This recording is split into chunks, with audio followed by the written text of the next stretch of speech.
Good morning, everybody. Happy Tuesday to you. Ben and Woods 97.3. The Fan. Let's get our heads right today. I know it feels a little difficult to get your head right, but we will do our very best. It's good to be here. It's hard to believe we are already in second quarter. The first quarter of the year is already gone. Now, for those of you that don't know, January, February, March, that's first quarter. April, May, June, second. July, August, September is third quarter. Fourth quarter is October, November, December. You're Ben-splaining. 4 quarters. 12 quarters of the year. Yeah. 4 quarters, 3 months per quarter. 3 months per quarter. Piece of cake, right? So we're already in second quarter.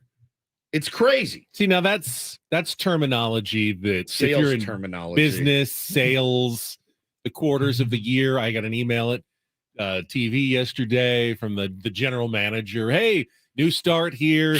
You know, fresh budget numbers in the second quarter. I'm going, my life doesn't work that way. It kind of does, though. Sports doesn't. I mean, we get quarterly bonuses. There's a calendar to the year, but in terms of the actual other work shows I do, but yeah.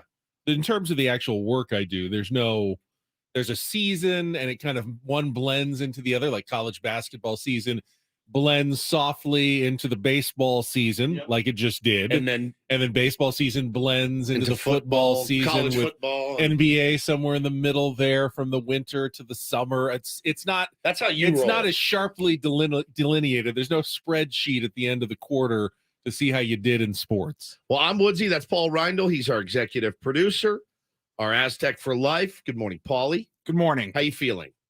Feeling very proud. Good. Fraudulent. As you should. He's feeling very fraudulent this morning. Oh, yes. Very massive, fraudulent. right in front of us. But I am a proud fraud. So you, instead of going to see the Aztecs in Houston or even going to a bar and watching them, Paulie went to see Billy Joel last night. And I got to say, give me a little Uptown Girl, if you could, because when I think of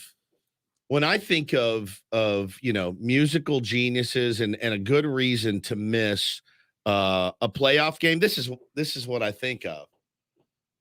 I bet you there's one guy in this room that absolutely loves this song, by the way. Look at him. There he is. Look at him go. I bet she never had a Backstreet guy. Yeah. Instead of watching them, I watched them. It's an 80s song that harkens back to like the 50s, the old doo-wop era. I get it. You don't need to mansplain or bensplain Billy Joel to me. All right, Mr. Quarters of the year over there. But how was Billy Joel? Fantastic. Billy Joel is great. Good. So much fun. Benjamin Higgins, your friendly neighborhood sports anchor, is here. Good morning, Not Benjamin. for no reason. I also just wanted to point out, can you see how I have hair? Oh, Paulie, you do have a nice, full, thick head of hair. Yeah. Beautiful. No reason. Beautiful. No reason I felt to bring that up. Taking personal shots now. Yeah. Logged into the chat this morning. The first person in our chat, by the way, in our YouTube chat, you can follow us on YouTube and watch along with the show. First person in the chat was Mraz from CBS Sports Radio. They're really trying to do some sort of WWE type entertainment. Of course, only goaded on by our boss, Adam, who just is in heaven. I mean, heaven right now. I guess maybe I didn't give ourselves as a show enough credit. Yes. Because apparently we are so influential that we can drive engagement for a national morning show out of New York City. Well, you know what we didn't do yesterday is and he asked us, "Hey, let me come on," and I go, "I don't want to do this bit. I don't want to do this. You're not Rowdy Roddy Piper, and I'm Hulk Hogan. We're not doing this. You said your piece. You had an idiotic take. We called you an idiot, and we're going to move on. We're not going to do this anymore." They were still talking about it this morning, apparently. I haven't seen it, haven't heard it, not going to play it.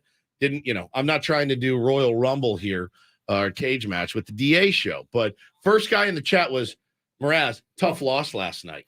I mean, that's lame. That's really lame. How's Edwin Diaz doing, by the way? How's his knee? Is that good? Where's Timmy Trumpets at? Like, we can all play this game, right? I mean, if you want to be a D, I can.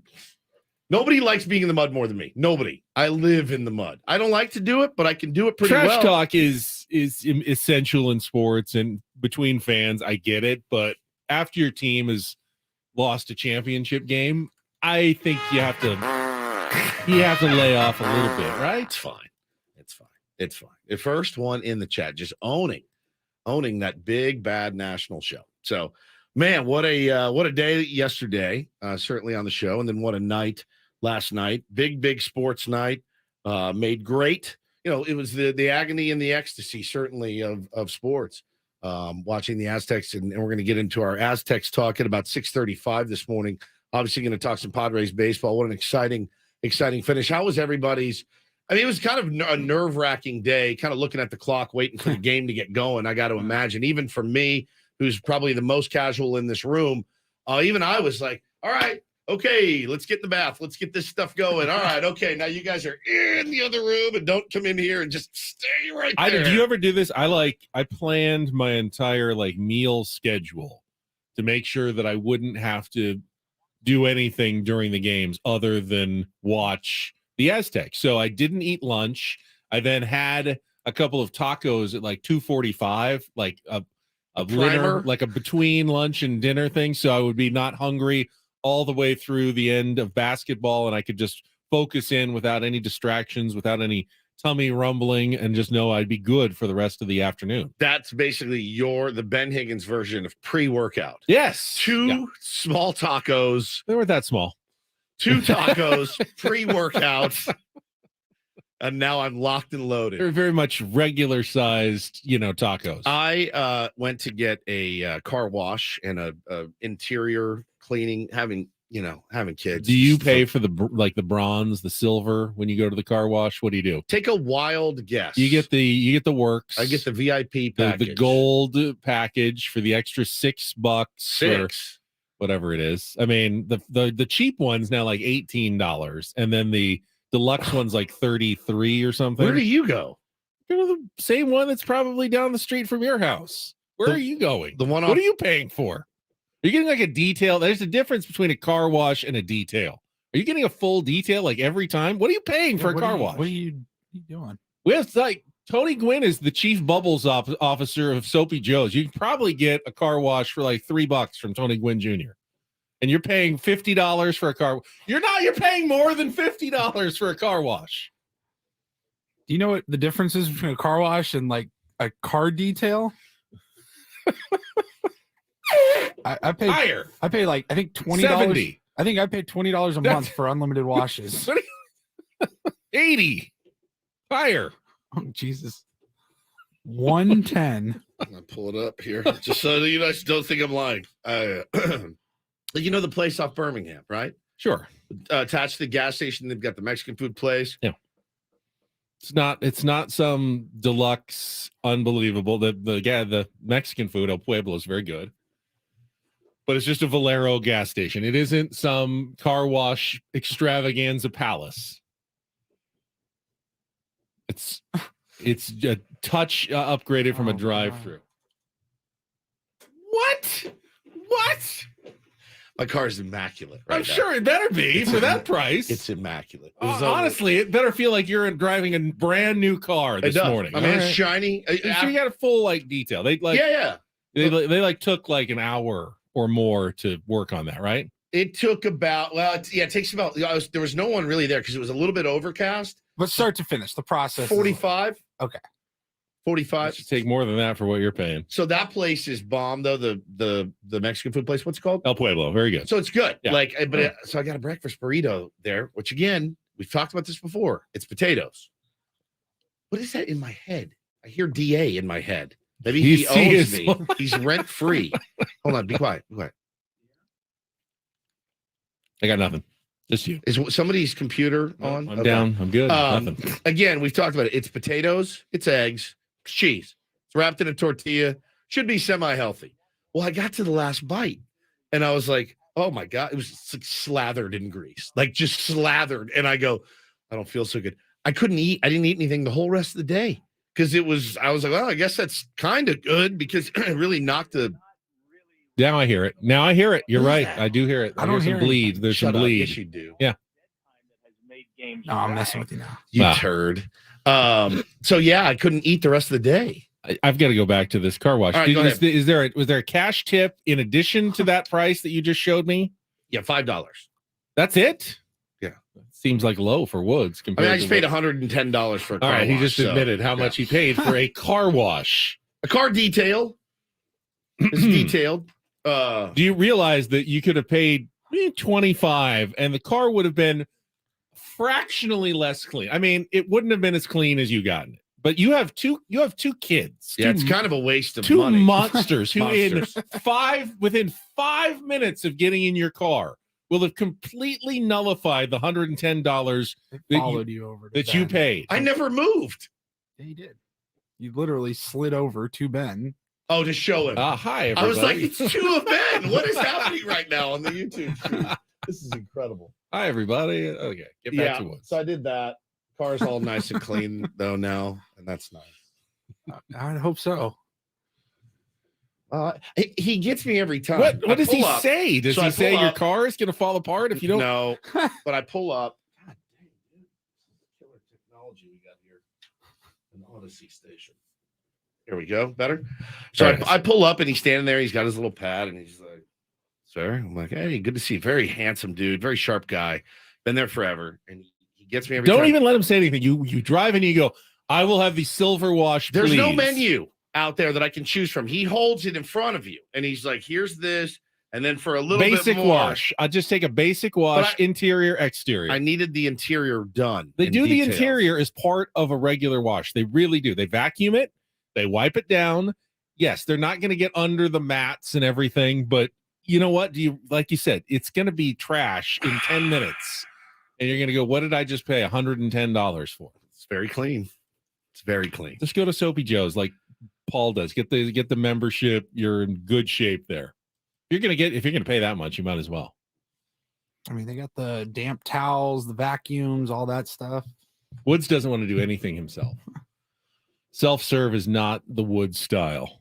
No, I mean, I don't mind. He wants to eat his greasy breakfast burrito, and while someone else does it for him. Your fantasy is to have a butler. You just said last week having a caddy gave you a stiffy, and you would do it every time. Oh my God! Like, I paid less for the caddy. He walked with me for 4.5, 5 hours playing golf, cleaning my clubs, carrying my bag on his shoulder, giving me advice. I support our local economy and small businesses. That's you were there for 45 minutes while someone wiped a damp rag on your car. Who got the better deal for their services? I just can't believe this. I support small local businesses. That's what I was doing yesterday. Okay. All right. Well, I've been sufficiently embarrassed again, and I can feel my ears burning right now. And what did the guy call me? A pigeon. I'm a pigeon. I'm a rube. I get it. We've been working on you so much to try to save you a little cash. A total back to square one. A total rube is what I am. All right, let's get going. We got to talk about the Aztecs. We got to talk about the Padres.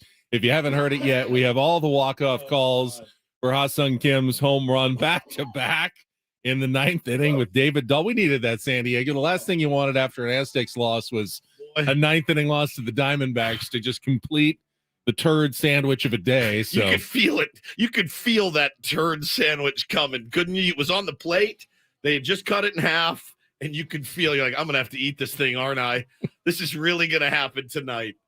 Man, those guys bailed us out. They bailed us out real good. Paulie will take our Daily Ditty selection coming up next, and then right into Aztecs National Championship game talk on a Tuesday morning. Glad to have you with us, Tier 1s. It's Ben and Woods going until 10 o'clock on San Diego's #1 sports station. Let's get our first check of traffic this morning and say hello to Kelly Danick.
Welcome back, Ben and Woods, 97.3 The Fan. This is a Paulie pick, I would imagine. It was me yesterday, so that would go to you. Yes, who is this, Paulie? Who are we listening to? All-American Rejects. Move along. Well, they are in the news as well. Yeah. So, surprising email. Is it surprising? At this point, I mean, I just wasn't expecting their name to pop up, but yeah, another concert coming to Petco Park, All-American Rejects. I mean, this is in October. It's great. It's a great place to watch shows. And October, also, that's a little dicey. Well, not if they're on the road. It's in Gallagher. You don't know when they're. I mean, is it still in the regular season October? Yeah. Like early October? I want to say it was October 6th. Oh God, you could have a playoff game because you don't know when the playoff games will happen, home or road. Gallagher Square, October 6th. That's the same day as Kiss is playing the Hollywood Bowl, and I didn't buy tickets because I thought we might be in the World. It's actually during the World Series. That's a Friday. That's the Friday after the regular season ends on Sunday the 1st. Friday the 6th. Not the World Series. No, but it'd be playoffs. Well, let's see. If you're a wild card team or in the wild card round, then you probably play Tuesday, Wednesday, Thursday, or Wednesday, Thursday, Friday. So they're almost certainly, maybe there aren't any, maybe it's Tuesday, Wednesday, Thursday, and they know that no matter what, that Friday's an off day, and then the Saturday is when the division series started. I guarantee you they put some thought into this. They probably didn't just throw it down there. Well, we probably won't be in the playoffs. We can schedule all the concerts we want in October. I guarantee you that wasn't the mindset of the executives at Petco Park. Well, who else is playing, Paulie? That is All-American Rejects and Newfound Glory. Let's see. What do they call that genre? Motion City Soundtrack. Screamo. Is that Screamo? I think it's like punk. Pop punk. Pop. All right. Wet Hot All-American Summer Tour. Yeah. Newfound Glory is the second act. Very good. Enjoyed seeing a lot of Steve Fisher yesterday on television. That's quite the transition. It was right there. Yes. It's like, speaking of moving along. Speaking of All-American Rejects, I saw Steve Fisher yesterday, and boy, was he sharp. What in the world? Was there was a picture, sorry, Coach, a selfie that he took. Did you see with Steve Kornacki? No. Who was he's the election guy for NBC News. And does the board and does all the telestrating. Yeah. He's got Sunday Night Football as well. Yeah. He has his khakis and he's got his look shirt. and white shirt and he's hustles around with all of his numbers and they were both like excited to meet each other and took a selfie with each other. I like Steve Kornacki. You don't even know who I'm talking about. Woods doesn't. Paul does though. I know. No idea. He's very entertaining with the numbers and breaking it down with projections, and he can do sports and he can do politics, and I think he's one of the more talented broadcasters around. So I like that picture with Steve Fisher. He also, Coach seemed to have a better seat than he did for the first game. Nobody's sitting in front of him. That guy and his little head going. And he's too sweet. He's too nice. Poor Coach Fisher. Yeah, and if you missed it, pardon me. There was a moment in the broadcast, and of course it turned into a viral meme on the internet where a guy is standing up right in front of Steve Fisher. Now, Fish, he's obviously fairly close to the court, like 2 or 3 rows back, but this guy's standing right in front of him, and Coach Fisher just keeps having to lean further and further to his right so he can actually see the game and just get around from this guy who won't sit down in front of him. If I'm Steve Fisher, I'm like, why is he in a row ahead of me? I don't know. I'm Steve Fisher. I'm Coach Steve Fisher. I built this program. Who's this guy? What is he on a BMW dealership? Why is he sitting in front of me? Pretty sure the TV executive said, we're going to need a few shots of Steve Fisher during the game. 100%. So can we put him in a place where someone's not going to be standing in front of him for this game? Some guy won a radio contest and he's there in front of Steve Fisher, and poor Coach got to look so good. Let's hold off on our thoughts about last night's game. We got a couple more minutes here, but I want to get into it as heavily as we can. And we could, if you guys want to, we could even take some calls. People want to shout out the Aztecs. I'm excited to get your thoughts on it. We've talked a little bit about it in here, but the anticipation all day was just killing me. I was ready for tip-off, and the pomp and circumstance before. Yes, I enjoy it. I really do. At the World Series, at the Super Bowl, I do. But there comes a time during it where I'm like, all right, let's go. Let's get this thing going. But it was, San Diego is always, when we have a big sporting event, when a team goes deep, I think we're a very good sports town just in general. But when we get to somewhere, playoffs, championship games, this town goes crazy, just goes nuts. The anticipation, the excitement, it could be for whatever team. And the Aztecs have never totally gotten to experience that. There was a lot of excitement the 2 times they went to the Sweet 16, but then it's over. You get there, there's hype for you win on a Sunday, and then there's another game on Thursday, and you got 3 days to hype it, and everyone goes, and you show up, and you're excited, and you lose to UConn, or you lose to Arizona, and it's over. The fact that this had 2 weeks to build up and just keep getting bigger and bigger, this one is one I'm going to remember probably for the rest of my life. This is just an amazing run, and the atmosphere in this community was just sensational the last couple of weeks. It really was. You saw the good and the bad. We'll talk about the bad and don't do this. We saw a little of that yesterday at Viejas.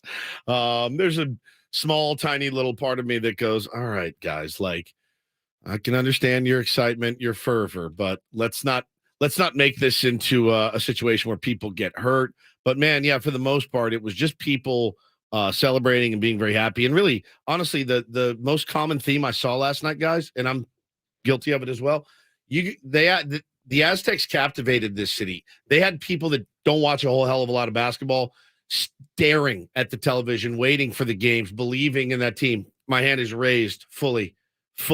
I watched 7 games over the course of the season until this tournament. They suck you in, man, and they did. And you can't help but want to learn these guys' stories and watch them play and watch them compete. So you captivated an entire city and really an entire coast. I saw freaking Dodger fans tweeting for the Aztecs last night. It was great. You almost forget until March rolls around just how special the tournament is. Of course. And how fun it is, and how, for whatever reason, if 2 teams that are matched up in the tournament played each other 10 times during the season, Team A is going to beat Team B 9, probably 10 out of 10 times. Yep. But for whatever reason in the tournament, anything can happen. It's just crazy. And then to experience it now with the team that we root for and follow making a deep run, it just changed everything. It was so much fun, man. They made the deepest run. They made the deepest run that Sam Scholl said it yesterday. The deepest coach. We're in the last game of the season. It's really cool and you really know special. How hard that is to do. God, I mean, think about all those close games and the Mountain West and getting through that, and then winning that tournament, and you're like, oh hell yeah, all right, get to hang another banner. That's cool. To do what they did and really, again, captivated a city. I saw our buddy Donovan goes, I've watched more basketball in the last 2 weeks than I have in years, and that's what happens. And you reeled people in, you made people believers. I thought that was really cool. I'm interested to see where does it go from here. It's not like they didn't already have great support and sold out Viejas Arena most of the time anyway. How much bigger can this go? Woods, I think you had a great idea. Let's hear from Aztecs fans. This is your chance. We don't talk a ton. We don't take a lot of phone calls, but this is a great morning. If you want to talk about your red and black, give us a call, 833-288-0973. We got the entire next segment to talk about the national championship game last night. Your thoughts, what you saw. Was there anything they could have done differently against UConn, or was UConn simply the better team? And, you play that game 10 times, UConn's going to win 8 or 9 of them because they didn't have any weaknesses. Give us a call, 833-288-0973. Coming up later, it is Tuesday. That means it is Jesse Agler's weekly appearance on the Ben and Woods Show, the voice of the Padres. 8:35 this morning, and it should be our first Incorporator of the year, I believe. So we will talk to Jesse at 8:35 and get into last night's walk-off win for the Padres. It's all coming up. Don't go anywhere on San Diego's #1 sports station, 97 The Fan.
First of all, I'd like to congratulate Coach Danny Hurley and UConn Huskies on a national championship. Very deserving.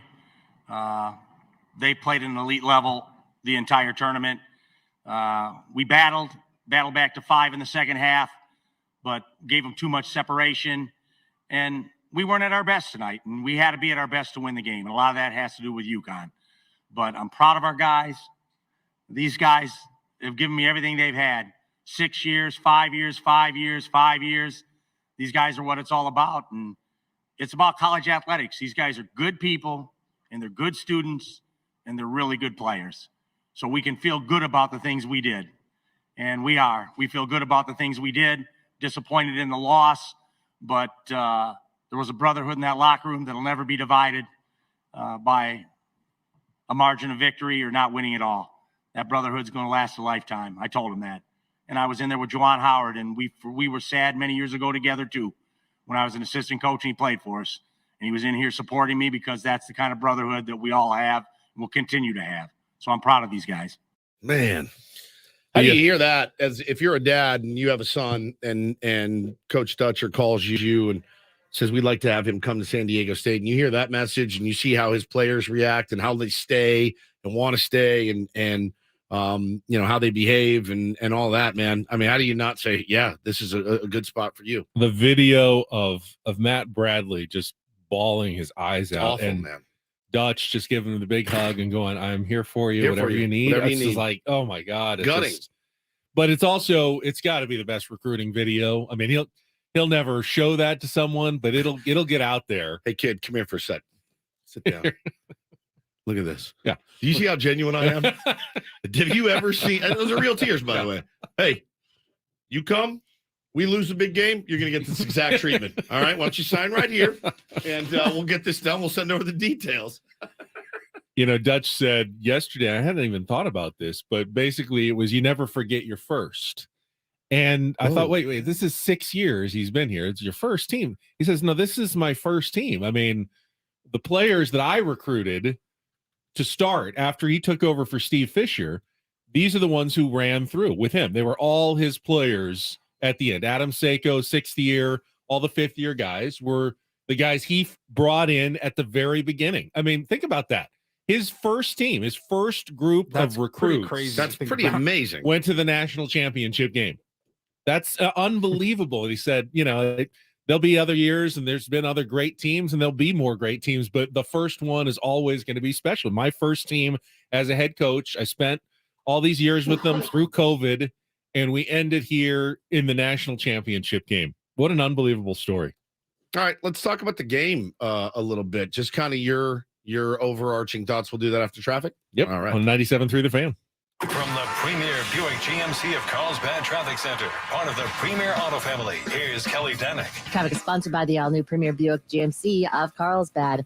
Not looking too bad on our roads this time. We do have tow truck helping to clear a stalled car from the slow lane westbound side of the 8 before Waring Road. So move over a lane if it's safe to do so. Let's give them some space. Brought to you by Premier Buick GMC of Carlsbad with all-new 2023 GMC Sierra 1500 elevation package trucks. $4,000 off MSRP. Over 15 in stock to choose from. Stop in or shop online at carlsbadbuickgmc.com. A proud member of the Premier Carlsbad family of dealers. I'm Kelly Danick with Ben & Woods, San Diego's #1 sports station, 97.3 The Fan. 833-288-0973 if you want to talk Aztecs with us. Well, game got off to a great start. The Aztecs could have played like they did the first 4 minutes for the next 36 minutes. We'd probably be talking about a national championship today. Lamont Butler hits a 3. Darion Trammell hits a 3. You had 4 different guys score. You take a 10-6 lead right out of the gate, and you certainly looked like you were going to be able to go toe-to-toe with the UConn Huskies for 4 minutes. So, yes, if it was a 4-minute game, we are the Aztecs, the best team in the country. If that were the case.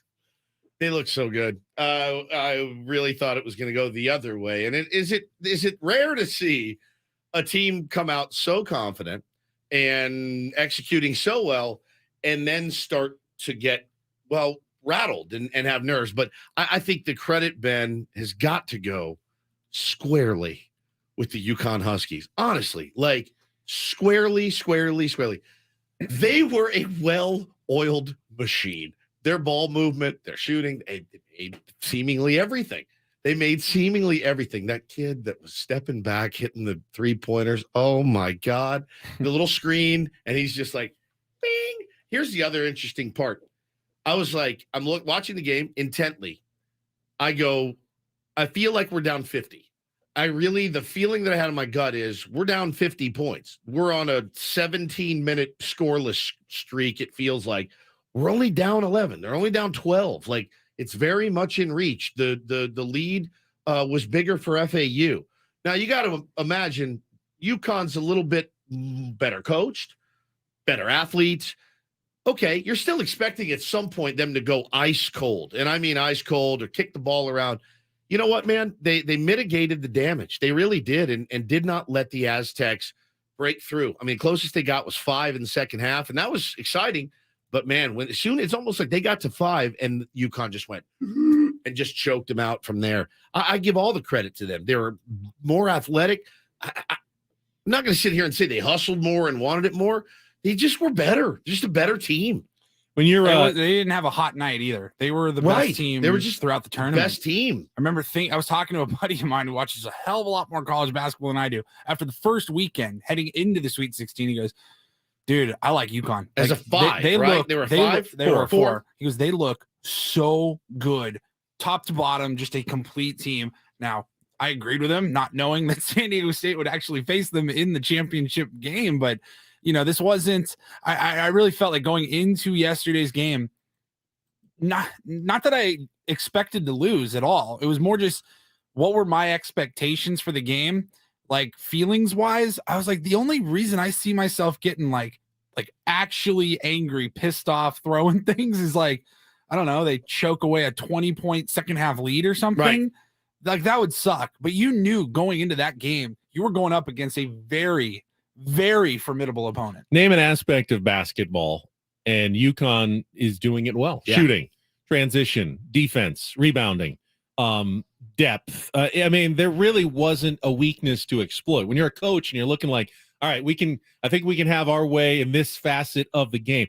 At the very best, San Diego State evenly matched maybe on defense, a couple of things that they could do. But, I mean, they were so tough across the board that there was really no quarter. There was no avenue for the Aztecs to attack this team last night. And I firmly believe it doesn't matter who was in that championship game. Could have been Alabama, could have been anyone.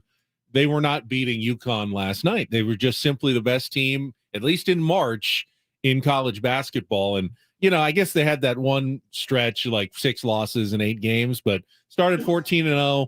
I guess there was some COVID, Hurley missed some games, and they had a bit of a lull where they just lost their focus, and then they locked back in and ended up, just cruising to a national title. That was the best team in college basketball. The other difference was they had so many easy baskets. I mean, and the Aztecs could not get an easy bucket. They could not. Everyone talks about San Diego State's defense, and that's fine. It's well-deserved. Well-deserved. UConn, the way that they played D last night, Ben, anytime anybody got close to get, like, they would drive baseline and panic. And that's the one thing I would have changed is I would have, if I was Dutch, I would have said, just go be aggressive. They got giants down below. They're going to foul you at some point. Go hard to the basket. They would get down, they drive baseline, and then they pull up and then look to dish it, and nobody could get a shot. Well, I'd say that, I'd add to that it felt like, especially early in the game, they got to the spots where the Aztecs usually get easy baskets. They make those nice, bounce passes in the key, go right up for the layup, and there's a guy right behind you who's blocking it. And they just could not convert on what, in the Mountain West game, those are dunks. Dude, 100%. Against most of the opponents they play, those are easy layups, those are dunks. The Aztecs are often running it up by 15, 20 points. But against UConn, they're absolutely just stymied in the key. So then they went out and, okay, let's try hitting some threes, which wasn't their game. It's not their game. The broadcasters, Jim Nance, they'd like to beat that point home. Grant Hill, and they kept going. Grant Hill had one note last night, and that note was, Shooting threes is not San Diego State's game. It's not their game. Which is It's true. It's true. It's absolutely true. But when you're getting it inside to the best spots you can, it's not like they were getting it into bad spots inside. They were getting into the best spots they could. They were getting it to Ladie. They were getting it to a rope. They were getting into Mensah one-on-one situations. You're not going to get better than that in college basketball, but they just couldn't beat the man that was on them because UConn was that good. Sonogo was that good defensively. So then they went and tried something else, which they had to. Tougher long-range threes. Maybe this is our night. Maybe everything goes in, and that's a way to win this game. It's not like they can't shoot three. But yeah, our buddy Apollo, who's always very positive, says they could have made more of their layups and inside baskets, which if you paid attention, they missed a ton and missed free throws. Yeah, they missed. There's one that jumps out at me, Matt Bradley again, layup. The rest, though, none of them, there were no easy buckets. That's what I'm saying. There were no easy looks. They missed them because UConn was right there, in either their face, deflecting them or altering the shot. It wasn't chippies that no one was there and they just blew. Like, they were, by the way, well guarded. UConn blew more open They shots, did. by the way, than the Aztecs did. Legitimately, that dunk, by the way, the missed dunk. Start the second half. I've never seen anything like that in my entire life. In my entire life, they were looking to win the game on the first possession of the second half, and they might have. Had they just thrown that down, it's like, let's just go home. Let's call it a day. But it didn't, and then San Diego State pulled back within 5. Tremendous effort in the second half. Thank you for your positivity, Apollo. You are always a guiding light, a lighthouse in a world of darkness. Let's go to Brandon. You're first up here with Ben and Woods on 97.3 The Fan, talking Aztecs after a championship game loss to UConn. Hey, Brandon. Hey, good morning, guys. Apologize about my voice. Obviously screaming at the TV for 40 minutes. We get it. Driving home and watching the back-to-back homers last night. That was the consolation prize. It really was. Yeah, it was a rough game. Obviously the way they started, but then Ben took that little air ball on their fifth shot, and then it all went downhill. And can't go a quarter of a game without making a bucket. And the only reason they were able to stay in is because they were playing such fight D on them, and then it loosened up a little bit, and they got some open shots and started adding up. But you got to give credit to their hearts. They really did keep trying, keep grinding. Our post game was just gone because of those trees that they had there at UConn, and it just couldn't. That game, which is what we're doing, like you were just saying, with those screens and those movements, it just wasn't working out. And they're not built around the three. We knew this was going to be the thing they had to overcome was the lack of offense, but you stretch that out that far, they've kind of done that each game, but with the quality of players that UConn had, you just couldn't do it. But I was watching at a sports bar up in Poway yesterday when Shamel got that steal and got him within 5. The whole place got loud. It was pretty fun. I was like, here we go. Here we go. Yep. And then they nailed that 3 like 15 seconds later. Hawkins right at the top of the key, yeah. Right back up to 10.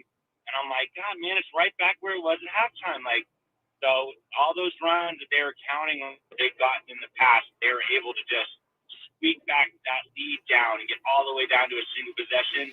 We were so close to doing that, and that's what the difference was that with playing like an FAU and playing, like a Charleston or something, those teams would allow you to do that.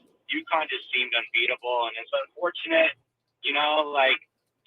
I've been a diehard San Diego sports fan my whole life, man, and I was really hoping we could punch this one through, but there is a bright light. Dutcher, man, that guy is inspiring. Hearing that soundbite you guys played 15 minutes ago, I'm inspired. I think this guy's going to be able to recruit some really, really amazing, talented players, and I'm really, really hopeful, looking forward that this isn't the only shot we got. That's a great call, Brandon. We don't rack guys, but if we did, we would rack you. I think the key for Dutcher is he's got to continue to recruit the same kind of guys. Yes. What he talked about yesterday, good students, good citizens, and great basketball players.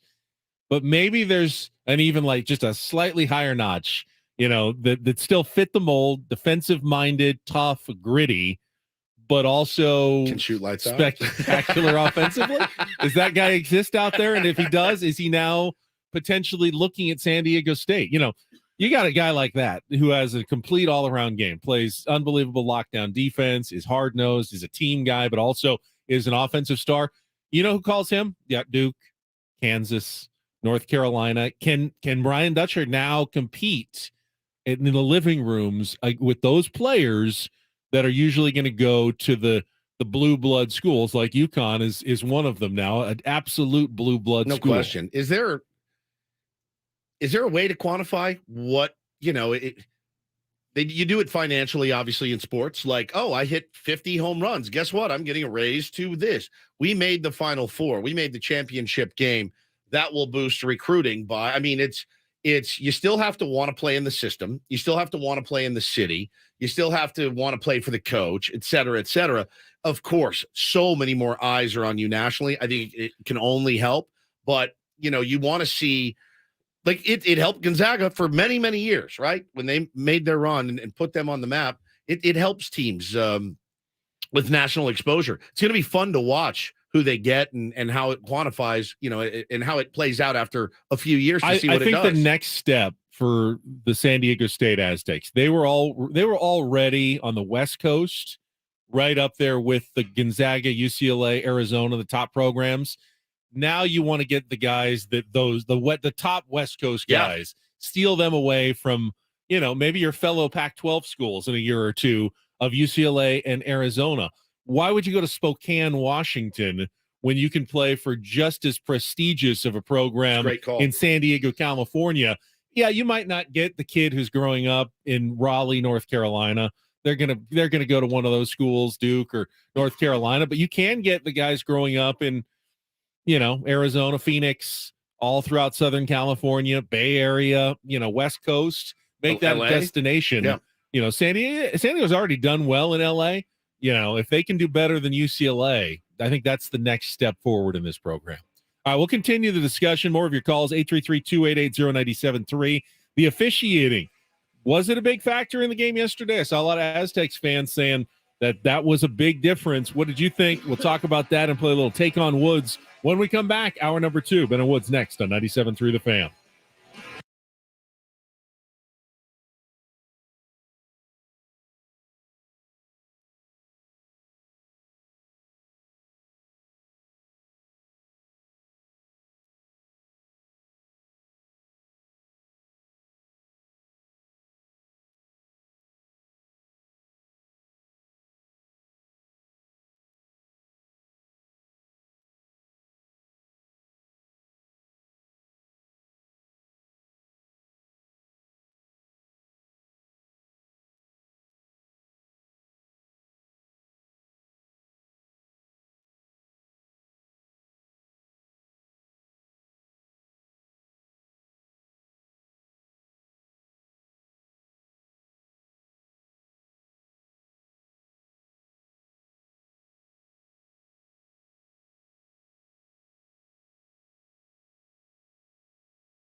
I'll get some Ben Woods appear on the Premier Chevrolet of Carlsbad fan hotline. Save money the right way with Premier Chevrolet of Carlsbad. Visit them today in the Carlsbad Auto Mall. Chevrolet, find new roads. Already seeing the 2 early top 25s coming out this morning.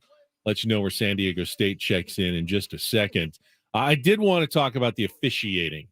Okay. In the game yesterday. I saw some Aztecs fans. I mean, we're kind of conditioned to it. Aztecs don't seem to get the calls a lot, especially in these big games. And there were certainly some questionable decisions, especially, as you mentioned, Woods, early in the second half when they started racking up fouls away from the ball. You know, the third, fourth, fifth, team fouls that came so quickly and got UConn into the bonus. It absolutely had an impact late in the game. UConn going to the foul line a lot, and they for the most part sunk their free throws. It really put the kibosh or made the comeback much more difficult. But I think I'd be stretching it to say that the officials in any way cost the Aztecs the game. I didn't see it that way. It was very they talked about it right when tip-off happened. All right, let's see how they're going to officiate the game tonight. Are they going to let the kids get into the flow and swallow the whistles early? And boy, did they. They really did. There was a couple of plays under the rim. Aztecs going for the ball. A rope gets it, goes up. I mean, it's hacked thrice, maybe. Not once, not twice, but thrice. And then the ball squirts away, and UConn picks it up, and fast break, transition points, an easy bucket for them. And I'm going, oh, okay, so with prison rules tonight, that's how we're going to roll. Then the second half starts, and it's like, ooh, no one's noticed us yet. Let's get these whistles going. And you're talking, the most ticky-tack away from the ball, a little tiny bump on a screen or something.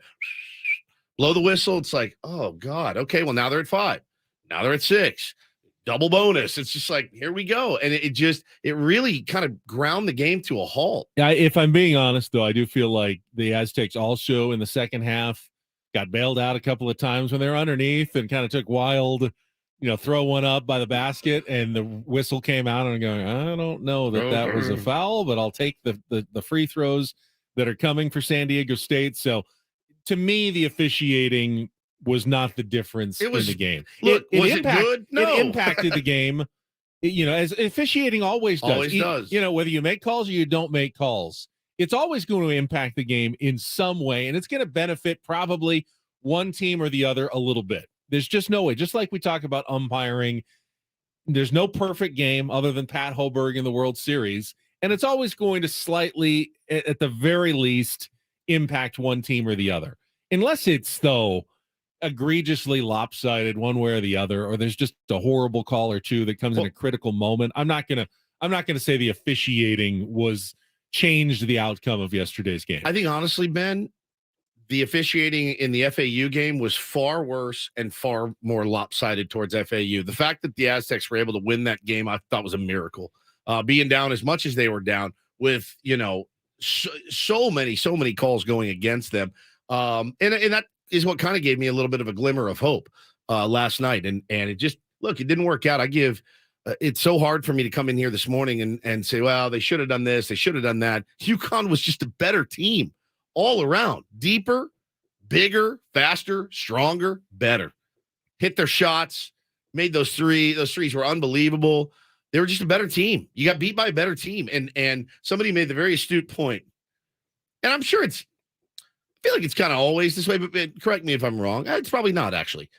Every time that a San Diego team has had the chance to play for a championship, they've run into the absolute juggernaut of the universe, right? It feels like it. Feels like it. And this year, I thought looked like it was the exception. Wow, this tournament's wide open. Anyone can win. Well, you're getting a 4 seed in the final, not a dominant, undefeated number 1 seed like the Padres in 84 against the Tigers, one of the all-time great teams. Obviously, the 98 Yankees, one of the all-time greats. The 49ers that the Chargers faced in the Super Bowl, one of the all-time great teams. Yeah, these aren't like one-off teams. No. These are like dynastic. So you thought teams. This year was the difference, but now in hindsight, throw out the seeding for UConn. they had one of the all-time great tournament runs. Double-digit wins every game. Every single game. They blew away the competition in the tournament. And what's that, their 5th national championship? In less than 25 years. Less than 25 years? Yeah. Okay. They have the same number as Duke, and Duke got their first in 1991. Incredible. It's incredible. And I thought that was a very astute point. Now, that's what they say. You want to be the best, you got to beat the best. Boy, the San Diego going up against the absolute best of the best every time. And I guess that's what you want at the end of the day. You know, you want to go out and beat the best. I think there's a couple World Series you can look at and go, well, yeah, you're the Red Sox that one year. You're like, all right, you got the Rockies. Congratulations, you rolled right through them. I mean, it's happened. They were really hot until until until you guys hit them, and that's fine. It doesn't diminish a World Series by any stretch at all. And that's not what I'm saying. Saying is be nice to not go against the greatest juggernaut buzzsaw of all time just once and see what can happen. But that, I feel like that takes a little bit sour grapes, but I get it. I totally understand it. Need to contest. That happens, and then you get they didn't even play. They didn't play anybody good. Like, yeah. The fact that San Diego State advanced to the Final Four the same weekend that they beat the number 1 team in the tournament. Like, maybe Creighton wasn't a powerhouse buzzsaw like you just described, but before that, to get to that game, they beat the number 1 team in the field. And I'm glad that they did, because I think the Aztecs can be comfortable saying we ended up the 2nd best team in the country. 100%. Now, if you had beaten a 12 seed and a 13 seed, and Bama had been knocked off, and you beat it like an 8 and then another 9, and it would have said, oh, you had a lucky run. If you had met one of those 1 seeds earlier, you would have never gotten that far. The worst take of the whole tournament was, oh, they got such an easy path. You beat Bama. Number 1 overall seed. You cannot say anything after Can't that. say You a beat word. Bama. Yep, 100%. Need a contestant for Take on Woods. Going to play here in about 2 minutes. We don't have any qualifiers yet for this month's trip to Vegas. Be the first by beating or tying Woods in our musical trivia challenge. Call now, 833-288-0973. Need a contestant. Get in there right now. The phone lines are completely open. This is your chance. You want to play 833-288-0973. So, yeah, Aztecs get to the championship game, right? Let the respect start flowing in for the San Diego State basketball program. Not quite that easy. I was looking at the very early top 25 for next season already out, and ESPN has San Diego State at number 22, kind of where they started last year. Yeah. I mean, not horrible. Here's what they wrote up. Brian Dutcher said Sunday he thinks next year's team could be better, but as it stands, the 2023-24 roster feels thin. That said, the Aztecs deserve the benefit of the doubt. Lamont Butler and Micah Parrish will both be back. That's a great starting point. Throw in Dutcher's ability to build one of the best defenses in the country, and SDSU is in good shape. Projected starting lineup, Lamont Butler, Micah Parrish, Elijah Saunders, who was a freshman this year, BJ Davis, a recruit. We'll see. I mean, you don't know for sure who's coming back. You don't know who's coming in the transfer portal. That's why these are very early rankings. But, hey, they're still 1 spot behind Gonzaga. They're still 7 spots behind USC. They're still 15 spots behind Arizona in the top 25. So still not, quite well thought of as some of those West Coast programs. I'll tell you what, they did better than they did in Seth Davis's athletic top 25, not even in the top 25. According to Seth Davis going into next season. So looks like you're going to have to earn that respect all over again when you show up for next season. And you know what? That's the San Diego State way. Hey man, that's exactly right. They're not going to put you in the top 5 or top 10 with the caliber guys that they're losing. Will be fun now. And it's funny. I was telling you guys at the break, I'm so interested now to see how they rebound and what Dutch and his staff are able to do. They did have Florida Atlantic in the top 5, bringing back pretty much almost everyone from that team. That'll be an interesting story next year. Really good team. Really good team. And UConn was number 1 in the next year's rankings. Usually how that works. Assuming Sinogo and Caravan come back, they'll be the leaders of that team next year. All right, get some calls in. Let's get to it. It is time to play Take on Woods.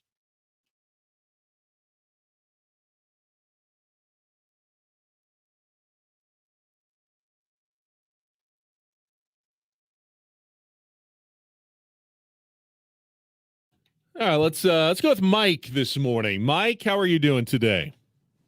I'm great. How are you, gentlemen? Good. How would you like to win a trip to Las Vegas? Love Las Vegas. Let's do that. All right, here we go. 5 questions of musical trivia. You go first, then Woods gets the same 5 questions. You beat or tie him, we will put you into our grand prize drawing this month for a trip for 2 to the Westgate Las Vegas Resort and Casino, and we're going to throw in tickets to see the legendary Barry Manilow at the International Showroom. He's going to break Elvis's record for most shows at the property. Got all of his hits like Copacabana and Mandy. Your chance to win a Grammy, Emmy, and Tony Award-winning artist tickets and an iconic performance. You can get your tickets at Westgate Las Vegas Resort and Casino. But why not win them right here? Here are your categories to choose from today. Let's bring back Way Station, songs including the word way, 70s movie music, and Do You or Don't You? That would be the beginning of all 5 of those song titles, one or the other. So, Mike, Way Station, 70s movie music, or Do You or Don't You? Let's go with Do You or Don't You. Do you or don't you? Okay, a simple question, and also the beginning of all 5 of our song titles, which all start with either do you or don't you. So we'll have 5 questions. If you pass, we can come back if there's time left on the clock. And our first question is our 2-second song. So Paulie's going to play a clip. You need to give me the title and the artist to score that point, and we'll go from there. Mike, you understand? Yes, sir. All right, 60 seconds on the clock. The category, do you or don't you? Your time begins when Paul plays the music. Good luck, Mike. Let's take on Woods.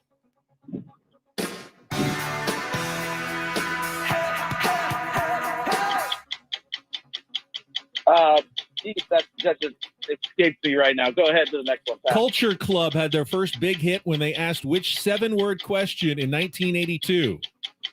Do you really want to hurt me? Correct. Huey Lewis sings I Was Walking Down a One-Way Street in which song, his band's first top 10 hit in 1982? Pat. Which relationship tale is the best-known song of the British synth pop band The Human League?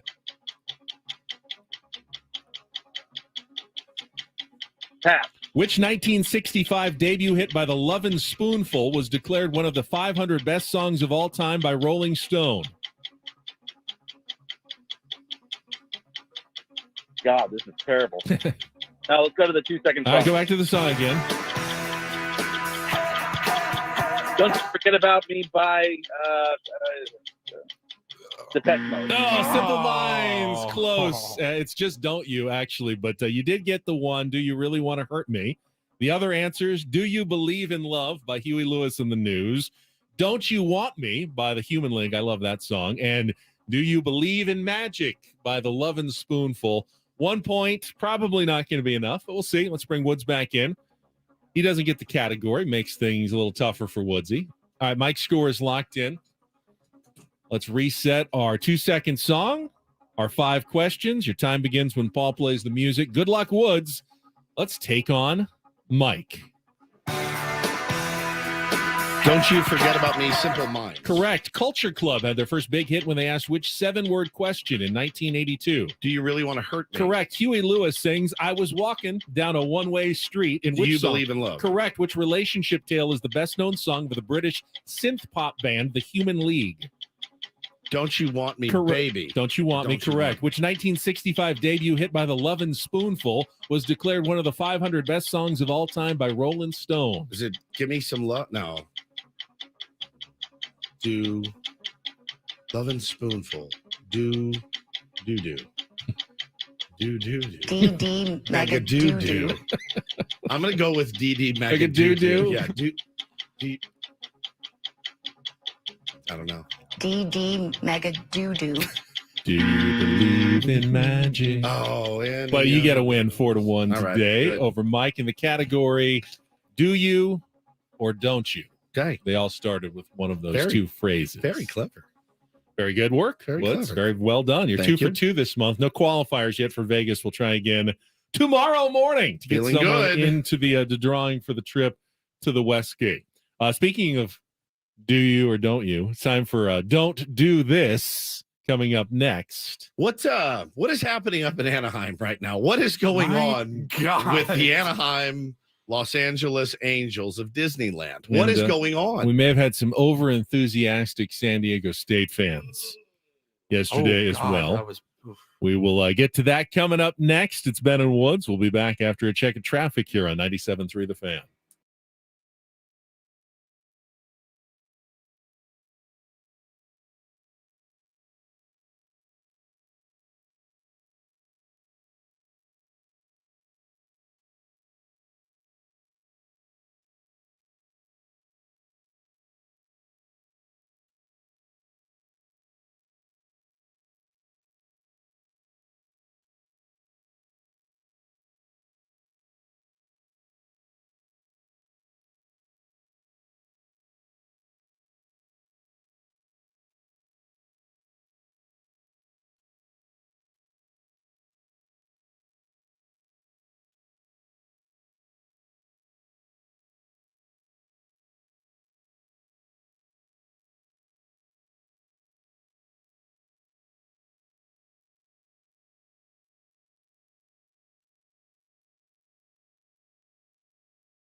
Don't do this.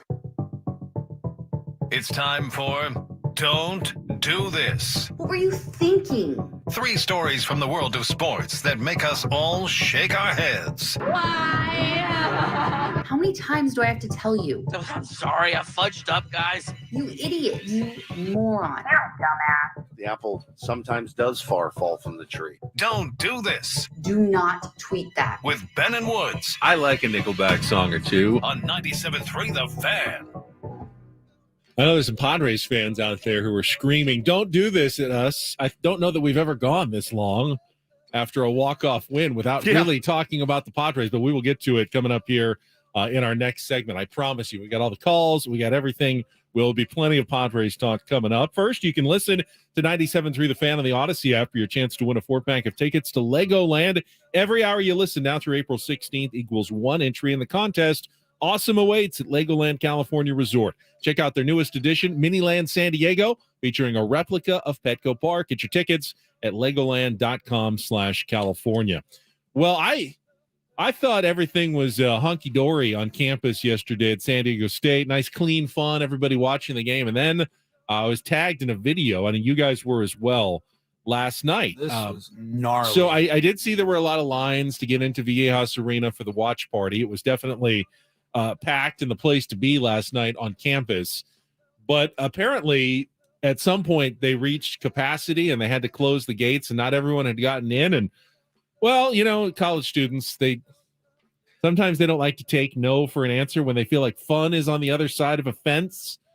They want to find a way to get to the other side of that fence. And the video that was sent in of people basically, you know, scaling the walls like they were escaping Shawshank Prison. High walls, the high, thick gate, like crisscrossed prison-looking iron gates over the top of them, sieging the castle. I thought you were going to say the Capitol, because that's kind of. I was like, oh no, dude! All we're missing is the smoke at this point. But yeah, come on, no, you can't do that, right? Like, I mean, I didn't hear any reports of, fortunately, any injuries, but there was another guy did tweet. He goes, the weird part is I was there, I was inside, and it wasn't at capacity. I think what they do, obviously they're not going to keep running back and forth. They go, all right, we still got 6 left. Let's bring 6 more people in. Right. Like you kind of have to close it before, and then okay, it looks like we got some more room. We can let some more people in. There's a runoff of people that aren't exactly in their seats, so it's almost, I don't know how scientific it is, but yeah, I mean, you just got to, you keep your wits about you. You saw, I don't know if you guys saw what happened in stores last night, where UConn they had a viewing party at their arena as well. Did you see what happened after the viewing party though? I mean, tore the city to shreds, ripping poles down, overturning in the very cars. best of championship traditions. Very best way to celebrate a championship is to destroy your tiny little Connecticut town. Right? Well, we wouldn't know here in San Diego. No, we've never had that chance, and I fear that we will have the same reaction. But all right, so then let's go up the road to Anaheim. Talk a little bit of Angels baseball. Saw this tweet come in yesterday from a guy named Sam Blum. Have we talked to Sam before? He's Angels. I feel like we have. I feel like we have too. Yep. Yeah, he's an Angels beat writer, writes for The Athletic. Yep. Pretty talented guy. So he tweeted yesterday, I was informed by AM 830, that's the Angels team-owned radio network, that I'm no longer welcome. The one that doesn't send their broadcasters on the road because Artie Moreno won't pay for it. Correct. That was Don't Do This last week. Don't do this last week. He said, I was informed by AM 830 that I'm no longer welcome back on the Beat Reporter Roundtable because I bring negativity to an upbeat show. I was told the decision was made by team president John Carpino. Strive to be fair in my coverage. Sometimes that means being critical. Sometimes that means highlighting good things, people in the org. I've countless examples of both over 2 years on the beat. It's worth noting how the Angels can attempt to filter their team-owned media. It's important that I'm glad he said, in parentheses, team-owned radio station. Correct. The Padres do not own 97.3 The Fan. 97.3 The Fan is owned by Odyssey. We are partners with the Padres. We broadcast their games. Correct. This would be like if Peter Seidler owned this radio station and no, he can't afford us. Team and he's handing out $80 million deals. We got Quiet. to get on board. Quiet. And then Say whatever imagine you want. like Eric Grutner or AJ Preller having a problem with something that was said on these airwaves and making a programming decision. That is Coming basically in what happened up in LA. And saying, I am so tired of Ben Higgins managing my checkbook every week. Ben, you're gone. Keep your hands out of my pockets. That's exactly what happened. I Now, think it was kind of, hold on real quick. There's kind of a power move by the guy that we usually talk to when we talk Angels is Jeff Fletcher from the OC Register. Jeff Competitor Fletcher, to Sam Blum. competitor, tweets in, yeah, I just let them know I also won't be appearing on the Angels beat reporter roundtable. So if you're going to silence literally my competitor, then I'm not going to be on there either. So now they've lost two. Awesome. It was awesome. What a power move. And really, that's the right thing to do. one, I hate the term roundtable for a discussion of people. When Adam says roundtable, Hey guys, Hey, we're doing a round guys. table. No. can you do a roundtable on the bullpen? I just want to stuff myself in a sack, throw myself into the ocean. Second, I laugh at the fact that the Angels roundtable is just so utterly positive that someone could bring Right. it down. Really, you've had nothing but positivity talking Angels for the last few years. I mean, What fantasy world are you living in? Or like, you would really expect the beat reporters to get on there and be like, hey, I mean, look, are there fun, positive things to talk about with the Angels? Yes. And I'm sure I'm sure Sam cover Blum it. said nice things about Shohei Ohtani and Mike Trout and whatever. But to get on there and say, hey, no, you're too negative. We want, cheerleaders only. That's not going to fly. Hey, did you see that great suspension for Anthony Rendon? Hey, it was Got 5 games. Now it's 4. Fantastic, guys. Pretty incredible. And 4 this has games been too long in Our my Angels opinion. beat writer roundtable on 8:30 a.m. in Orange County, the team-owned station of the Los Angeles Angels. It's like these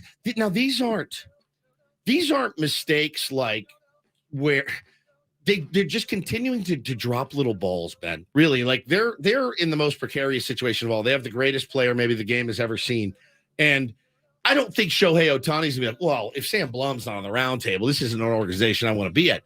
But little stories that come out, it's kind of a snowball, right? Little things add up. You're like, what kind of organization are they running here? I don't know that I'd want to be a part of it if I were him. I think coming down to San Diego for Shohei Ohtani may be a better fit for you all together.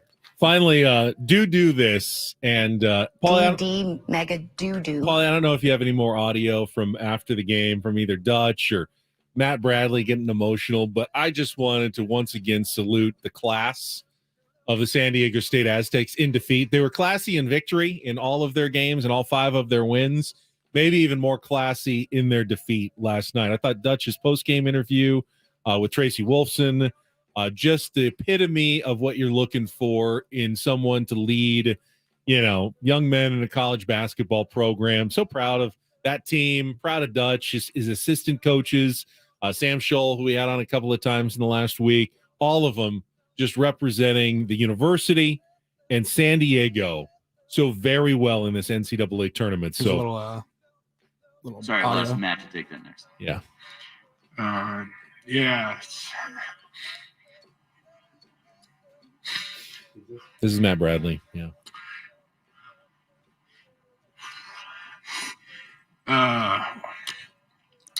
When I entered the portal and came here, I was really like during that time with COVID and stuff, I was really ready to just stop playing, I told myself, I was just like, you know what, Matt, it's been tough. Like, let's just go home and get a job and, call it the day, you'll be all right. But, Coach Dutch, he's one of the most genuine guys I've ever met. And the way he just took me in and, the brotherhood and these guys and actually having real leadership that I can follow. It just, it changed the trajectory of my life for sure. And it's more than just basketball, sorry I'm crying up here and stuff. But, I'm just really thankful for Coach Dutch and everybody that played a part in my move here, going to San Diego State. Man, I'll get you right in the gut. And that's don't and definitely do this on a Tuesday. That was Don't Do This with Ben and Woods on 97.3 The Fan. We're going to talk baseball in our next segment. Not only our Padres recap from last night's walk-off win, but we actually have a guest coming on. I was going to talk a little bit about scouting. We set this up a while ago. Yeah, it's been a while. Happened to be the date, so we're going to talk to Lee Lowenfish. Got a new book out about the craft of scouting by those who lived it. I know, Woods, you're kind of fascinated by this topic. by scouting, so man. we'll I really am. talk to him just for a couple minutes, and then we'll get to the Padres talk and the wrap-up, all coming up next with Ben and Woods on San Diego's #1 sports station, 97.3 The Fan.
I got our Padres recap coming up in just a couple of minutes. Padres 5-4 on a walk-off home run over the Diamondbacks last night.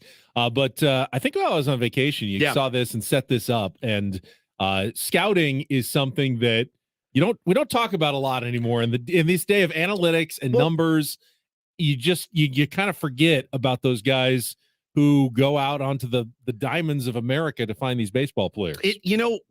We say that, right? And we have a lot of guests on that can talk about analytics. Saris is a great example. We've had Joe Sheehan on. Those guys are really good with the numbers, but I didn't want to forget about what kind of built the game of baseball, as we know, scouting. And joining us right now on the Premier Chevrolet of Carlsbad Fan Hotline is Lee Lowenfish. He's the author of Baseball's Endangered Species, Inside the Craft of Scouting by Those Who Lived It. Now, Lee, first of all, welcome to the program.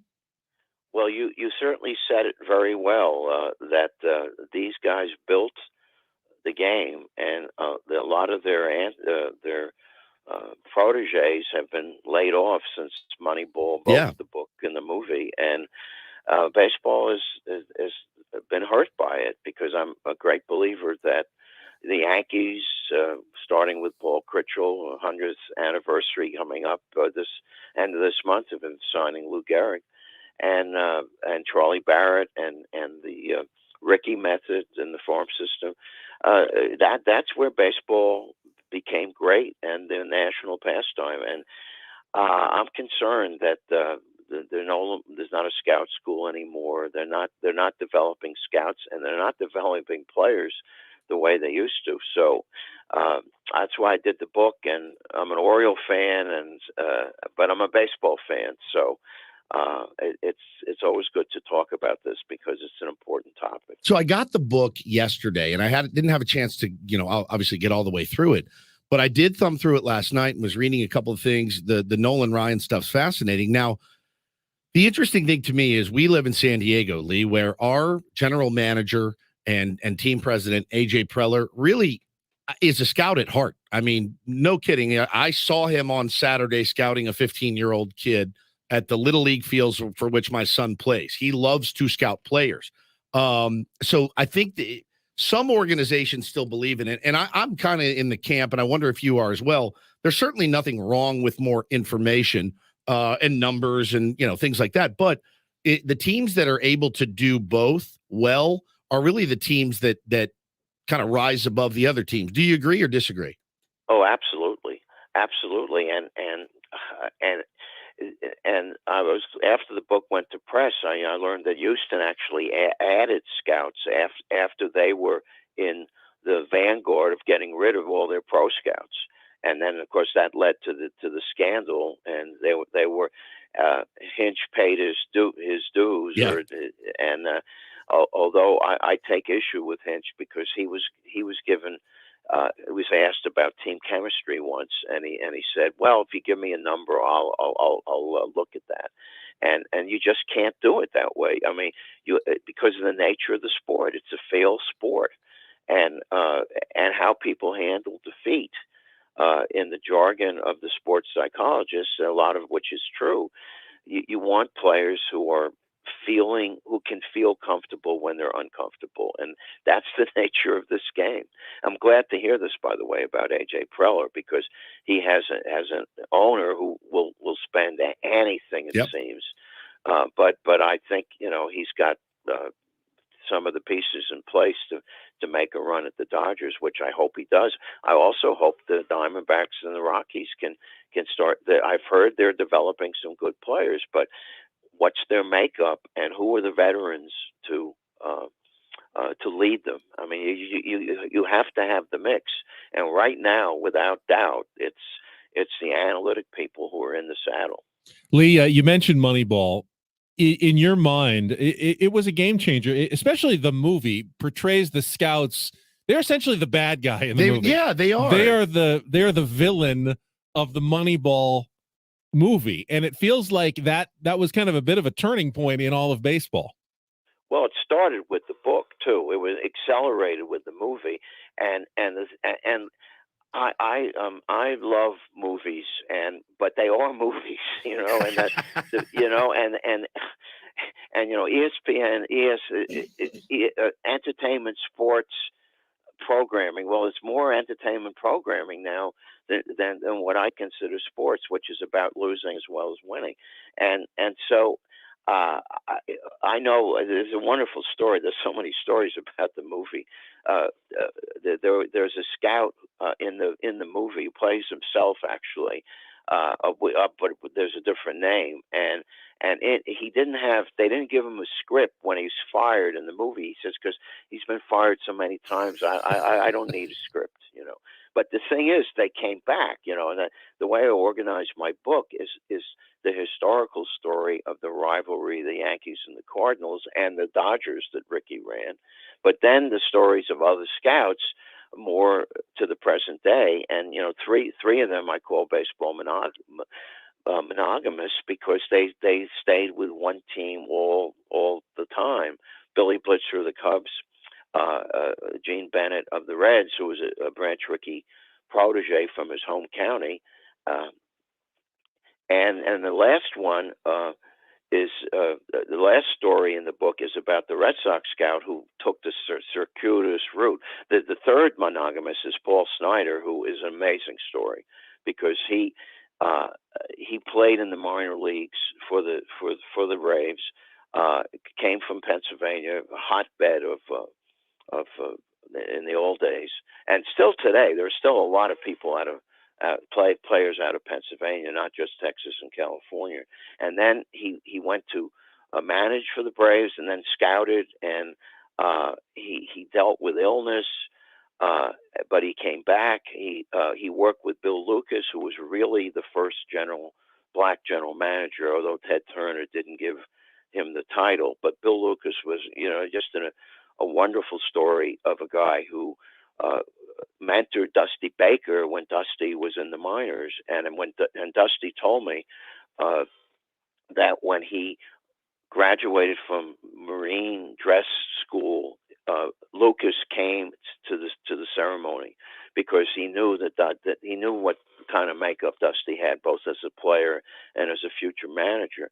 And the sad story, and one of the tragedies of baseball, is Bill Lucas died in his early 40s, and Paul Snyder took the role, but he always gave credit to Bill Lucas, and a lot of the rooms in the new stadium are named after Bill Lucas. So it's a real saga, the story of scouting, and that's why I told it. And I'm a modern guy too. I mean, I love baseball more than any other sport. And there's more excitement in one baseball game than I think the other sports. I mean, I like basketball, but I mean, you know, there's defense, offense, but baseball is just so unpredictable, and it goes. And we only have 158 regular season games left. It's almost over. Yeah, we're almost over. Lee, I know you're on the book tour, so we appreciate you giving us a few minutes this morning. Good luck with, again, the book called Baseball's Endangered Species, Inside the Craft of Scouting by Those Who Lived It, by Lee Lowenfish. Lee, good luck to you. Thank you. Thank you. Nice talking with you. Appreciate it. Bye now. Lee on our Premier Chevrolet of Carlsbad fan hotline. Save money the right way with Premier Chevrolet of Carlsbad. Visit them today in the Carlsbad Auto Mall. Chevrolet, find new roads. All right, you've been waiting for it. We'll bring you last night's dramatic Padres win with our Padres wrap-up right after this check of traffic on 97.3 The Fan. From the Premier Buick GMC of Carlsbad Traffic Center, part of the Premier Auto family, here's Kelly Denick. Traffic is sponsored by Insperity. Got a collision now on westbound 8 right at the northbound 15 connector ramp. Couple vehicles involved. They're over to the right shoulder. Also traveling on northbound 805 just before the 15. Stalled pickup truck in the second lane from the left. Collision on the coastline, southbound 5. This is right before Birmingham. Appears to be blocking the slow lane and that left lane, so just stay toward the middle there. Providing scalable HR services, access to better benefits, payroll, and HR technology for over 35 years. Insperity's mission is to help businesses succeed so communities prosper. Insperity, HR that makes a difference. Visit Insperity.com. I'm Kelly Danick with Ben & Woods, San Diego's #1 sports station, 97.3 The Fan. Miss any of yesterday's Padres game? Did you catch a game last night? Well, we've got you covered. Thank you. It's the Padres Wrap-Up with Ben and Woods. It's our house right here, baby. Presented by Hamul Casino. With thrilling slots and tables and all the best rewards, Hamul Casino has all the fun you're looking for. Hamul Casino, fun above all else. On 97.3 The Fan. That is the ball game, and that is a winner. 1-0. Here's the pitch. And Soto hits it really well out to deep right center field. Carroll's going to race back to the warning track. He's going to look up, and this one is going to go. A 2-run homer for Juan Soto. And the Padres off to a quick start here tonight. 2-0, 2 batters into the game. 0-1 hit off the end of the bat, rolling towards first. Hits the bag and rolls past Walker into right field. Odor rounding third. He will score. And the Padres, with some good fortune, take a 3-2 lead here in the second. 3-2. Here's the pitch. And Lewis with a hard hit liner. Caught by Manny at third base. Went up and took it. Gonna hang a star for the Minister of Defense. What a play by Manny Machado at third base. 2-2 pitch. Carroll swings, hits it really well out to deep right field as Hokar just into the game, races back, looks up, gonna go. A line drive, home run for Corbin Carroll. First of the year, and this game is tied 3-3 in the seventh. Let's see how Bob Melvin plays it. 1-0 pitch, hit really well out to deep left field. Soto goes back at the wall. This one's gonna go over the line score video board, second deck left field. And Evan Longoria's first home run as a Diamondback is a big one. Arizona hops in front for the first time tonight. It's 4-3 here in the ninth. The Govs saved their 2-1 game yesterday at Dodger Stadium. And now another one-run game here as Dahl swings, sends one in the air to deep left center. Carroll's going back. This one's going to go! A home run for Dahl! It just kept carrying and carrying and carrying. And a pinch hit homer to tie the game. 4-4 in the bottom of the ninth. 3-1 to Kim. The pitch is swung on. Hit in the air to deep left field. It's way back. Gonna go. Back-to-back home runs to walk it off. Dahl in the pinch, and then Kim to win it. Padres 5, Diamondbacks 4. Yeah, it's huge. I mean, you know, we're down Garcia and Hader today. We need some contributions across the board. You know, Honeywell's his first outing, does well as opposed to one pitch. And, you know, Willie's doing a great job, and it's one pitch. And, you know, today's game, just quick swings and, you know, not a ton of hitting, but a lot of damage. And to be able to go back to back like that, you know, in the ninth, last year was kind of a theme for us, you know, ninth inning walk-offs here at home. So glad we got our first. I'm assuming you guys saw the stat of the night that goes along with the Padres walk-off win. Yes. The first time in MLB history that you had 8-9 hitters going back-to-back to walk off a game. Pretty incredible. Never had happened before with David Dahl pinch hitting in the 8th slot, and then Ha-Seong Kim, who batted 9th in yesterday's game, delivering the first walk-off of his career. And what an electricity at Petco Park as everyone is chanting, Ha-Seong Kim, Ha-Seong Kim. It felt like last year, honestly. It felt like one of the Jorge Alfaro moments from last year. Thank you. I love you. So good, man. We needed that last night after that Aztecs loss, and I watched it, and as soon as the D-backs tied it up, I mean, you're just like, oh, the sinking feeling hits you. And granted, yeah, you know, you've got 157 games to play, but still you're like, God dang, dude. It felt very, very needed. If I may, can I make a prediction? Yes. Thank you. I love you. That is your 5th annual Ben and Woods Tournament of Drops champion. No, champion is really a higher seed, I would think. Seeing how people loved the Padres player drops that we had, and knowing how beloved Ha-Seong Kim is. That's true. I'm probably 2-2 here. Let's hear it one more time. That's the UConn. If we've proven anything, we've proven we don't know anything about drops. Thank you. I love you. Just put Lee Lowenfish on. Juan Soto with the home run early in the game. Lee Lowenfish was here. Getting a little bit out of his early season rut. It was good to see him. Manny, that defensive play he made at third base. That Soto hit, dude, as soon as he touched the ball, you knew that was going a long way. He needed that. Yeah. He needed that badly. That was great. I mean, what a great win last night. Yeah, and I think Bob hit it on the head. I mean, you loved what you saw from Steven Wilson until you didn't.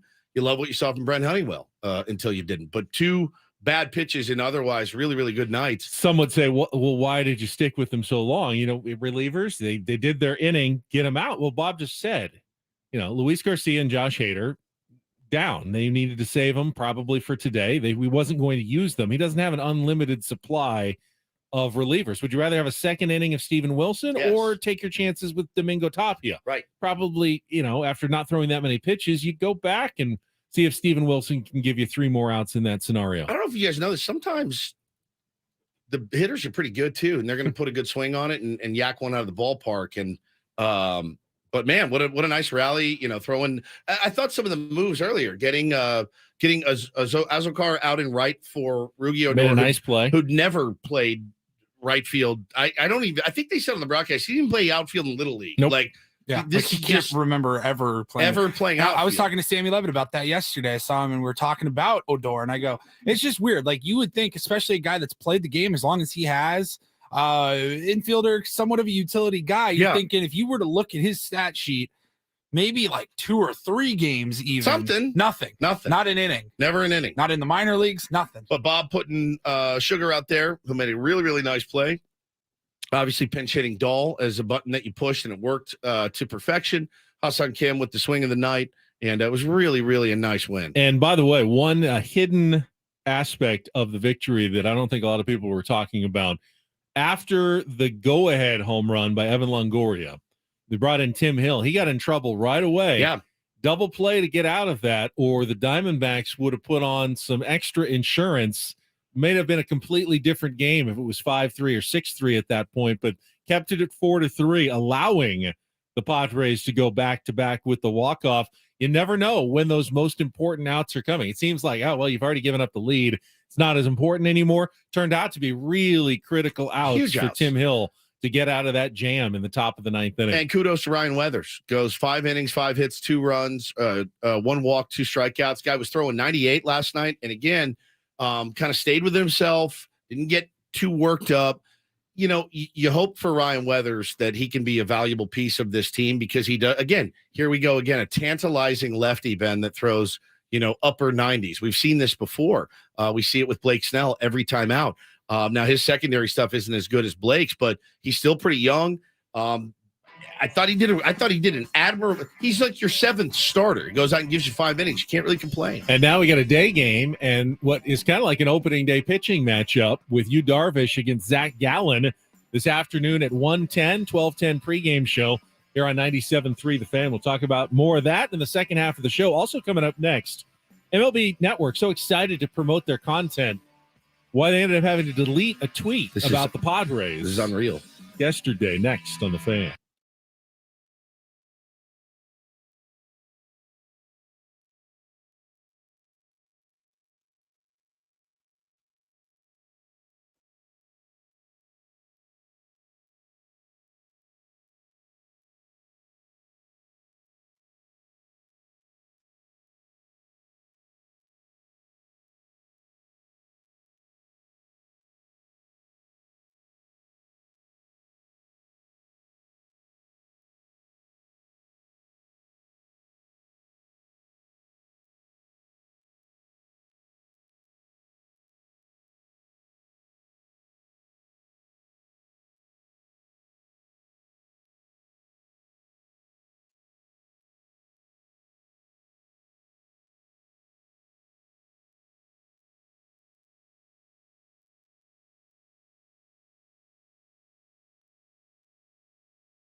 We're halfway home on a Tuesday. Ben and Woods 97.3. The Fan having a very fun and spirited morning on a Lilo and Fish Tuesday. I'm Woodsy. That's Paul Reindl.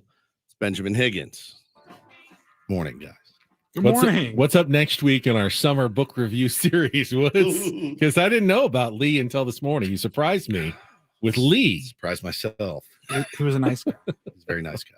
It started so promising, and then it just kind of went off the rails. But listen, it's what happens.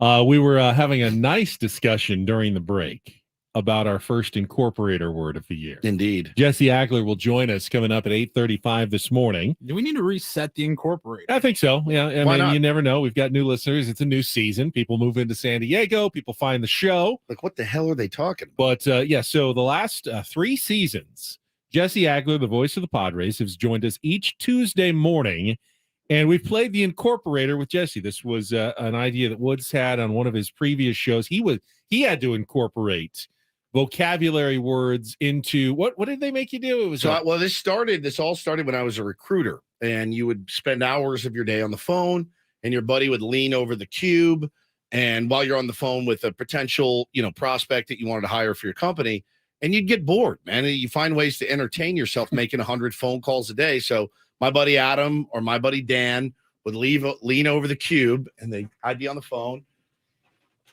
Teletubbies. And I'm like, oh God. All right. And so I'm talking to the guy and I'm trying to recruit him. And I'd be like, look, man, this is a real gig here. They're going to put you to work. You're not sitting at home watching Teletubbies all day. And so they'd be like, yeah. So we did that all the time. And then I thought it would be fun to do on the radio. So I pitched it to the first show I was on. We did it. It was fun. Jesse, when we pitched him, he loved it. He's phenomenal at it. He's way better than I ever was. And he's just great. So we give him a word. He's got to weave it seamlessly into the broadcast.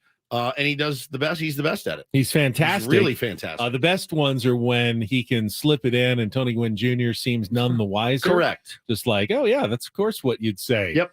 In this baseball situation. I don't know if this one got Tony or not. Here's an example. We had last year. So we've done it differently a little bit every year. Last year we had voicemails. Listeners would call in. Hey guys, Wyatt here. I got to incorporate a word for Jesse. The word is filipendulous. It's an adjective that means suspended by or strung upon a thread, hanging by a thread. It's FILIPENDULOUS. I mean, that has no business in a baseball game. And then, of course, later that day. Trent, modest lead at first, and Kim swings and misses. And a first pitch slider, 0-1 from Robert Stevenson. I'm sure for some of these relievers, when it's not going well, it kind of feels like you're blindfolded on the beach looking for buried treasure. So over to first, and Grisham back with a head-first dive. You're just trying anything you can to make it work. I would imagine that plate starts to shrink and look smaller. I feel like the hitter's bat is longer and it covers everything. Over to first base. I feel like even when you have success, it's filipendulous. Unbelievable. Yeah, like hanging by a thread. That's incredible.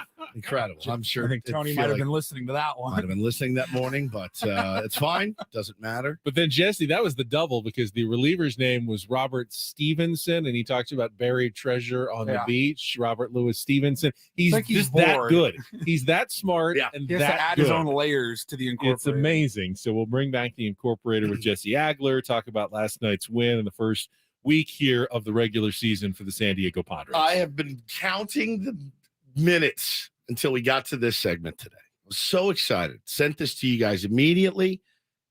I couldn't believe what I had just heard. I clicked on a link from MLB Network yesterday, and it finally occurred to me what the Padres have done and are trying to do, has turned the baseball world so upside down that people don't even know how to really properly talk about it. It really is true.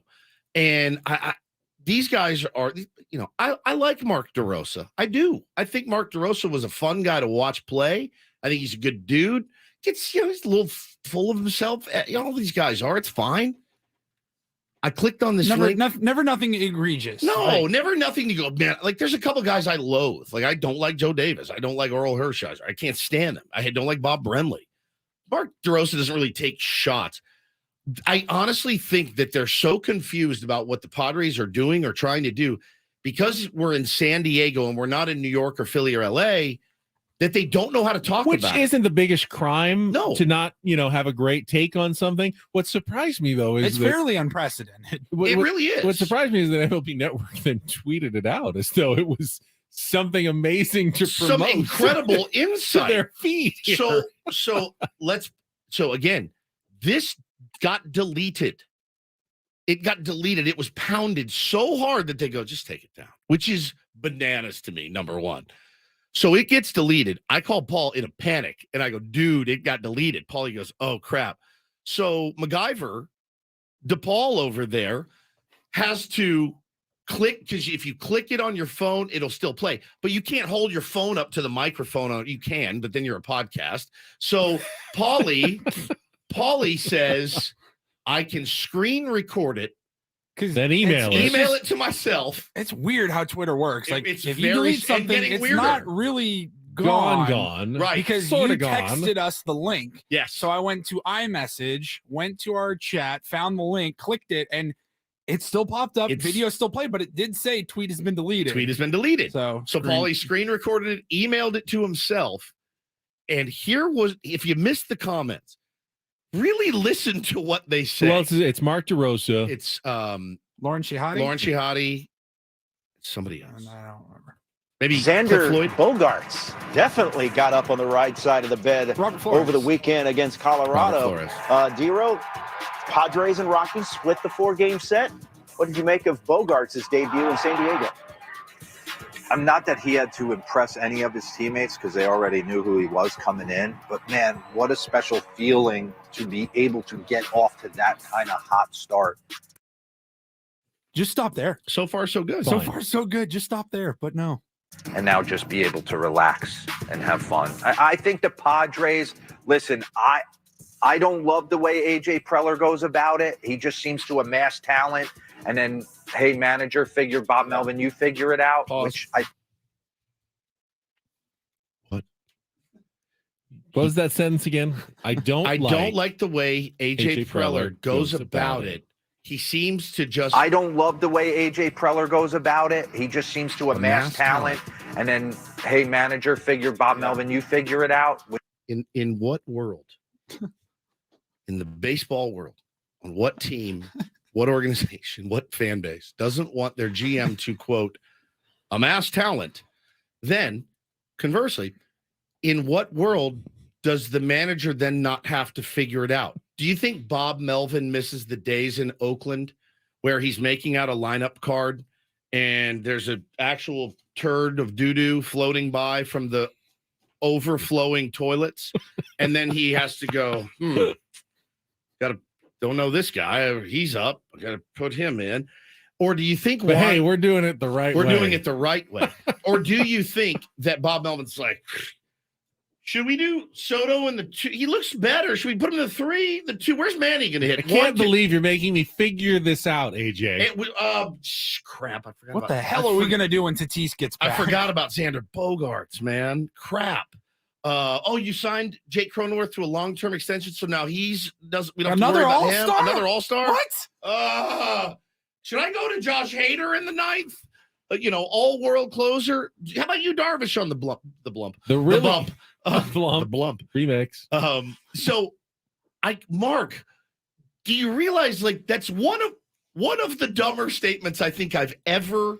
I don't like the way he does his business. I feel like all he does is just amass a bunch of talent and then gives it to his manager to figure out. Real GMs amass mediocre players. And then the manager, it's up to them to teach them how to play baseball and then win. Holy crap. I don't love the way AJ Preller goes about it. He just seems to amass talent.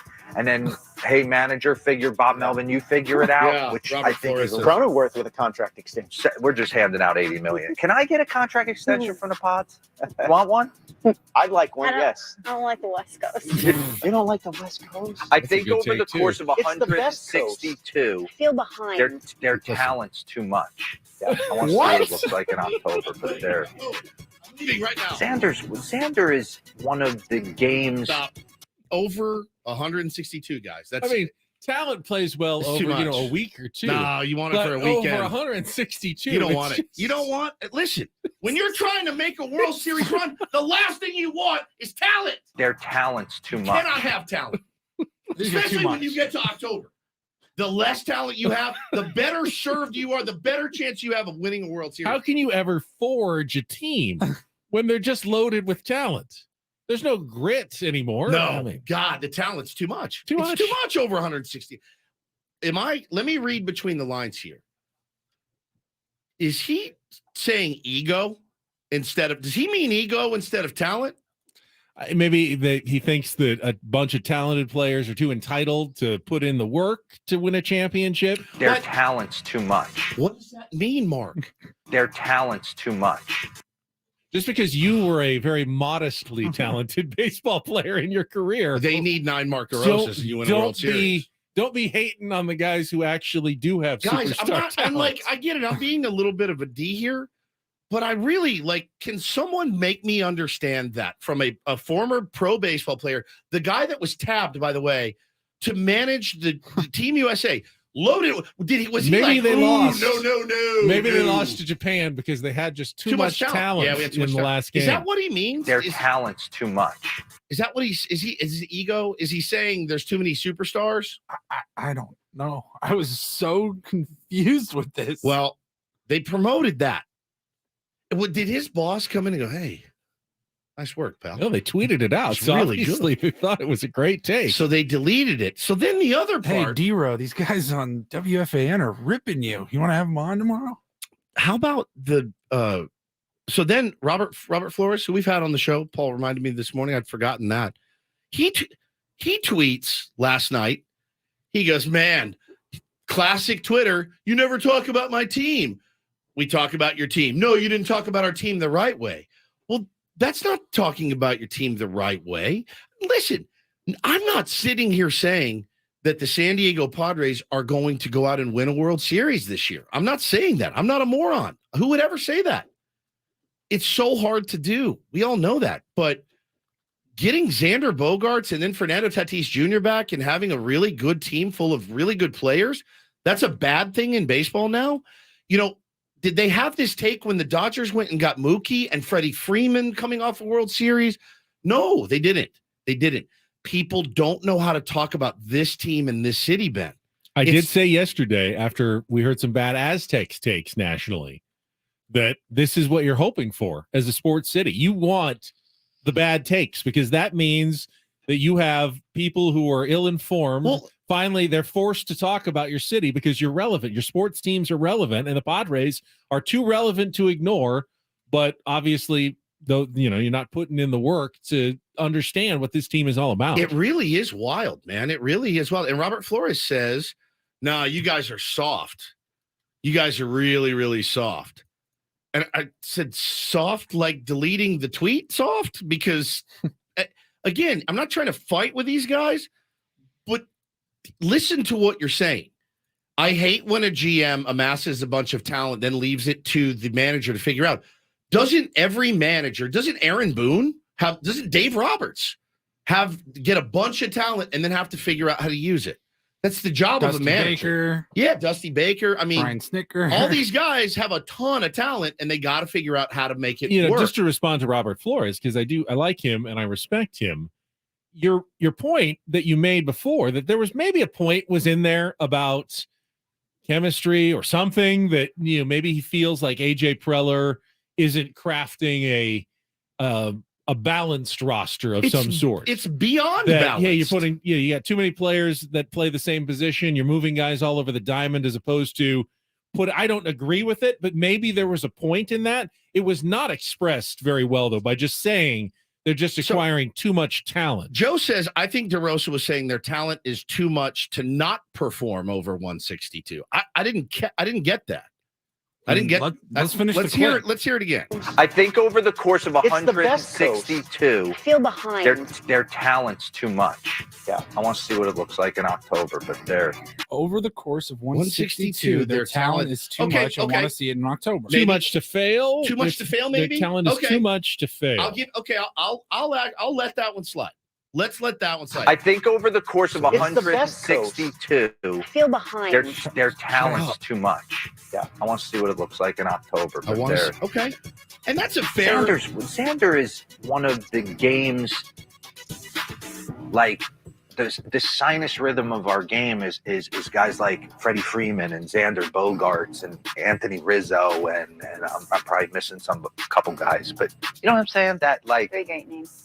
It's just weird to see him in that uniform. 320, solid day, great teammate. Unless he wanted to leave Boston, I'll never understand why he's not. Well, they in obviously. Okay, that's complimentary of Xander. He's kind of a heartbeat type, which is started with kind of compliments a real to Xander. G's moving silence guy. Yeah, just like, kind of he's there. He's going to perform. He's going to post whatever. I'm going to let that one. I'll let that one slide. Their talent is too much for 162. Let's see how it plays out in October, bro. That's the assessment of every single playoff team.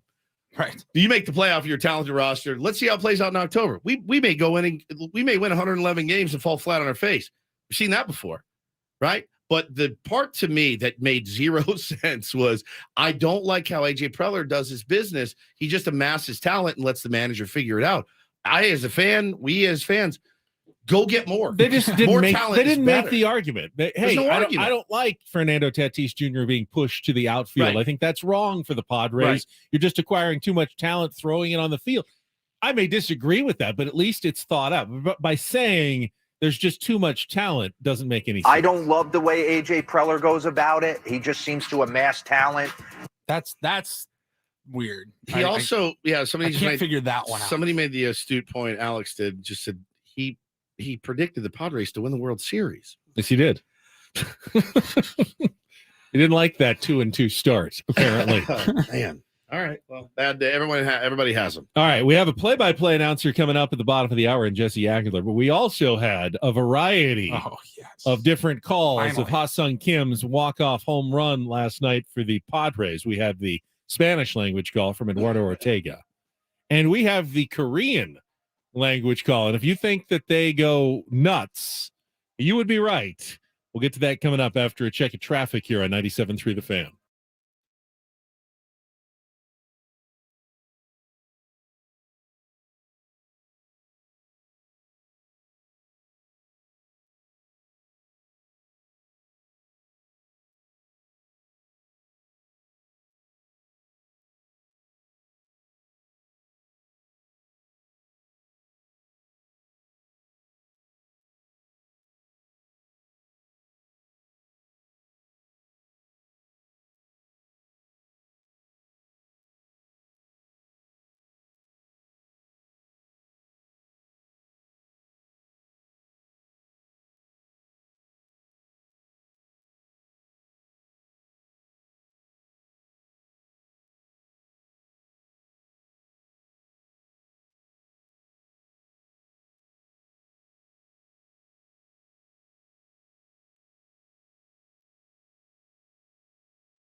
3-1 to Kim. Pitch is swung on, hit in the air to deep left field. It's way back, gonna go. Back-to-back home runs to walk it off.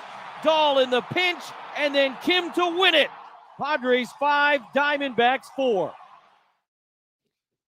That means the game is over, and the Padres win it on a walk-off back-to-back home run. Jesse Agler going to join us in just a couple of minutes, but he wasn't the only broadcaster who got to call that walk-off home run last night. And as we tend to do when the Padres win dramatically, Paulie has collected the best of the best, and we got a few of them for you right here. Let's start with Don Orsillo on Bally Sports last night. Kim to left. Back goes Carroll. That's the ball game. Hassan Kim walks it off. Padres go back-to-back in the ninth. Win it 5-4. They'll wait for him at the plate. It's time to celebrate. A little rhyme there from MC Don Orsillo. They'll wait for him at the plate. It's time to celebrate. Love it. Kim came back out for the interview with Bob Scanlon and got a double dose of Gatorade bath. Very cold. They like the ice was clinging. The interpreter got totally soaked. Bob missed most of it, but you can see like the ice was all on his shoulders. Bob asked him, "Do they do the Gatorade showers in Korea?" Yeah, but it's not this cold. Thank you. I love you. So good. Orsillo had been waiting to call a big home run all night because he almost killed me with the Campusano swing in the inning before. Out of my bed, I was like, "Yeah, Don, you got me, bro!" Early, not quite spring training for him, but just a few games. I perked up. Kim to left. Oh yeah. Back goes Carroll.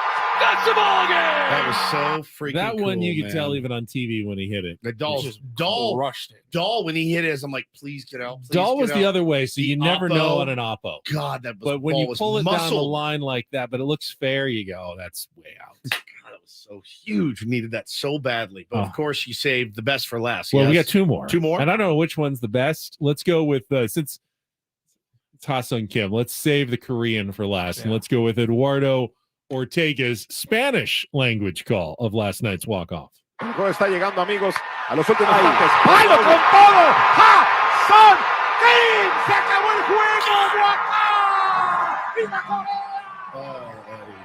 El segundo vaso de los Padres. Dejan el terreno los diamantes. His mic's Con a un little low. bocazo de angulares So loud.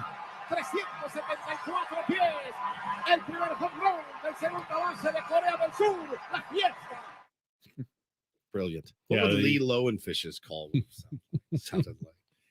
We now have 157 games to go in the season. It's almost over. All right, and then finally, I don't know. Now, these guys, do they call just remotely from Korea? I've never seen, Or I've are never they seen in these the guys in the house? ballpark in the house, but I'm not sure actually whether they're calling the games and broadcasting them back in Korea, like off a monitor, or if they're actually in San Diego. I don't know their names either, but we've heard a few of these over the last couple of Anytime years. Ha-Sung Kim does something But great. never a walk-off, because Ha-Sung Kim had not had a walk-off home run yet in his Major League Baseball career until it lived up to the hype. last night. And as you can imagine, they went bananas. 중요합니다.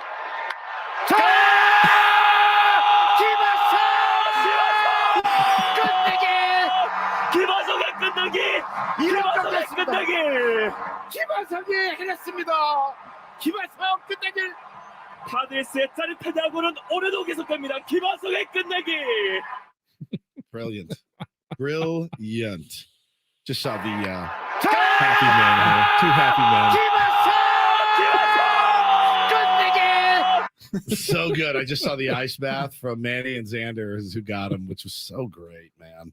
So great. Love this They team. love their Ha-Sung Kim. They do. I love this team, man. Too much talent, yes. Way too much talent. Well, the fun, but- I mean, think about that. It comes on the same day that it wasn't Manny or Bogarts. I mean, I know Soto had a home run, but they didn't even get up in the last inning. They were going to get up later in the inning. I was hoping when the ninth inning started, all right, get a guy or two on base and make sure we get Soto and Manny and Bogarts all coming up here in the ninth. We'll have a chance. Never even needed to get to it. Bottom of the order took care of business before the Diamondbacks had to even face the heart of that order. So even the fringes of the talent comes through for the Padres last night. Absolutely, man. We talked all year about guys like Ha-Seong Kim being able to get pitches to hit, to be able to help lead this team, Ben. It's not just going to be those four horsemen of the apocalypse at the top of the order. The bottom of the order, Trent Grisham. Yeah, I know he's been leading off as well, but guys like that, man, have hit some, already had some big hits this season. So keep it rolling, man. You get Crony going and get Soto going, forget it. Forget it. The Odyssey app lets you jump back to the moments you missed on 97.3 The Fan. While you're listening to 97.3 The Fan, you can see what you missed. Click to listen on demand. Missed a guest, a feature, or something crazy Like that Lee happened from Lowenfish. earlier. Yeah, we got you covered. Go back. Download the free Odyssey app. Search 97.3 The Fan and tap earlier today to get started. Jesse Agler coming up next on Ben and Woods. First, though, let's get to our fan financial moment of the day.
All right, after an 0-2 start, Padres are riding a 3-game winning streak. Have our first walk-off home run of the year. Things are feeling good in Padres land with a 110 homestand finale this afternoon against the Diamondbacks, and a great pitching matchup as well. Yu Darvish against Zach Gallen. Jesse Agler, the voice of the Padres, standing by for his Tuesday Incorporator visit, and we will get to Jesse right after a check of traffic here on 97.3 The Fan. From the premier Buick GMC of Carlsbad Traffic Center, part of the premier auto family, here's Kelly Danick. Traffic is sponsored by Big Box Storage. Visit bigbox.com. Westbound side of the 52 got a stalled car just before Fanita. It's got the fast lane blocked up ahead. They cleared that crash at the 163 connector ramp. Also traveling on the northbound 5 before the 163. There's a collision involving a couple cars. They're over to the right shoulder. And that accident on the coastline has been cleared over the right shoulder, south on 5, right before Birmingham. Need to rent a storage unit? Forget renting and loading a truck. Big Box Storage delivers the storage unit right to you. Loaded at your convenience, and it will be picked up and accessible in your storage. If you need storage, get free storage delivery and pickup at bigbox.com. I'm Kelly Danick with Ben & Woods, San Diego's #1 sports station, 97.3 The Fan. Now let's go out to our premier Chevrolet of Carlsbad fan hotline. He's going to be with us all season long on Tuesdays, just like he has been the last few years. It is a pleasure to welcome back the voice of the Padres, Jesse Agler, here on 97.3 The Fan. Good morning, Jesse. Good morning, guys. How is everybody? So good, man. I know you got a little extra pep in your step after that game last night. Oh yeah. That was That was pretty cool. I mean, the whole thing was neat, right? Because it kind of felt like, all right, they're going to win this game, and then Longoria homers, and you go, oh, okay, and it's maybe not, and then David Dahl and Ha-Seong Kim 8 and 9. Is there any better feeling for a manager than calling for a pinch hitter and the guy hits a home run to tie or win the game? No, I was thinking about that last night. Just pushing that button, and he comes up and yaks one to tie it. Yeah, not a single, not a walk. You still got to grind him out and get him home. Just okay, we're tied. I mean, you were probably thinking like I was. I just mentioned it, that you're just hoping, one of those two guys gets on base so you can get to the Soto, Machado, Bogarts part of your lineup, and Padres never even needed to get to the top of the order. Just incredible. That's what I said to Tony as we were wrapping up last night. I was like, for all the big names, I was like 8 and 9, and this was before we knew that had never happened before. I was like 8 and 9 just hit back-to-back home runs to tie and win a game in the bottom of the ninth inning. That's the kind of team we're talking about here, guys. Pretty amazing. Talking to Jesse Agler here this morning. First of all, so I know Tony had said before the game, Jesse's going to have to carry me tonight as the Aztecs game is on. How did that work for him? I didn't get a chance to listen, but how did that work for him in the booth last night? Was it awful for him? No, you know what? I'll tell you what. It was funny to talk about and fun to talk about, but if we had never referenced the Aztecs last night, and we did a bunch, of course, but if we had never referenced the Aztec game last night, I think a normal person listening, it wouldn't have sounded any different than usual. So, Tony was out there and he was being kind of, cute and funny about it, and I'm going to be a mess. And believe me, he was a little bit of a mess, but the game also was never, unfortunately, close enough, for it to get like really crazy up there. For us, UConn's lead was generally, I think, large enough that it didn't feel like you had to watch every second of the basketball game where you felt like you were going to miss something. So that helped. But no, he was locked in on the game. I mean, it really didn't feel any different for me than it does any other night, except both of our necks are probably sore this morning. So I'm turning around to look at Dave Marcus's TV all night. Freaking Dave. Jesse, let's talk bullpen for a second. Yesterday we saw some good things. Brent Honeywell made his Padres debut. I thought one of the unsung moments of the game was Tim Hill getting out of the jam that he got into in the ninth inning after he came in following the Longoria home run. But we also you mean Timmy 2 out? Has he gotten a double play? Has he gotten a double play every time he's come in so far? I think so, yeah. But we also heard Bob Melvin say, he didn't have Luis Garcia and Josh Hader available. Yeah. Only 5 games into the season. I don't know why I should be surprised. I guess this is the reality of baseball nowadays, but you got to really manage if you're a manager, that's got to be one of the toughest parts of the job. You hit it on the head there. We've had this conversation before because Tony and I are baseball nerds. He obviously played. He comes from a family of professional Major League Baseball players. And I'm about as hardcore as you can get for not having ever played professionally. So we love that kind of stuff that probably your average listener or fan doesn't care about. But every once in a while, he and I will go deep into the bullpen management conversation just for ourselves, really. And I don't think there's any question that if you had a chart or a graph that the point would be the thing that is most important and also least understood by like fans. Yes. Is bullpen management. That would be the plotted point on that chart. The most important thing that is least understood, because you're right. I mean, to anybody watching the game, you're like, oh yeah, where's Hader?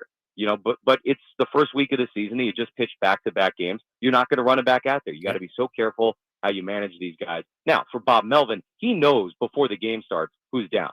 So, okay, he knows before the game, no Garcia, no Hader. So he starts managing things differently, maybe as early as the 5th or 6th inning, based on that information and having that knowledge that we don't all necessarily have. But you can kind of figure it out as you're going along.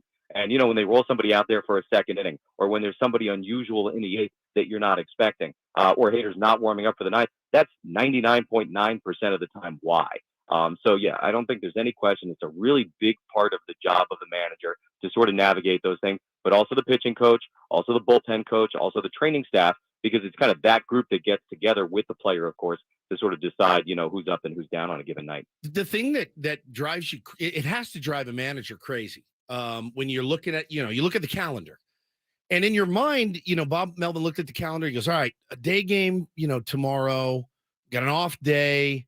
What's you really going to be able to give me? 78, 80 pitches? What if you gets lit up in the 3rd? I need to make sure Nabil is ready. I need to make sure this guy's ready.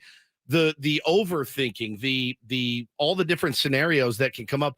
You're right, man. It's the thing that it's probably the tweets that make me the most angry are the bullpen management tweets, Jesse, just because you have to, and it's hard for fans to do. You have to submit and say, he has more info than I do. He also knows more about his players and running this team than I do. And that's hard for a lot of fans to admit. Oh, we lost you. He was totally there a second He was ago. there. 23. There you go. We lost you you got for me? a second. Yeah, we got you. Oh, sorry. Okay. 2 things. I was saying, one, it's 2023. Let's no longer be worried about those kinds of tweets. Let's move past that. It's hard for me, Jesse. It's hard for me. I know. Yeah. Number 2, though, you're right, because it as I said a few minutes ago, I think it's the thing. If something looks weird to you, bullpen wise, and you're going, why on earth is that guy warming up, or why on earth is that guy coming in? Again, almost 100% of the time, that's why. Because somebody's either a little hurt or they're down because of usage. And, you watch enough baseball over the course of a season, you'll be able to figure that stuff out pretty easily.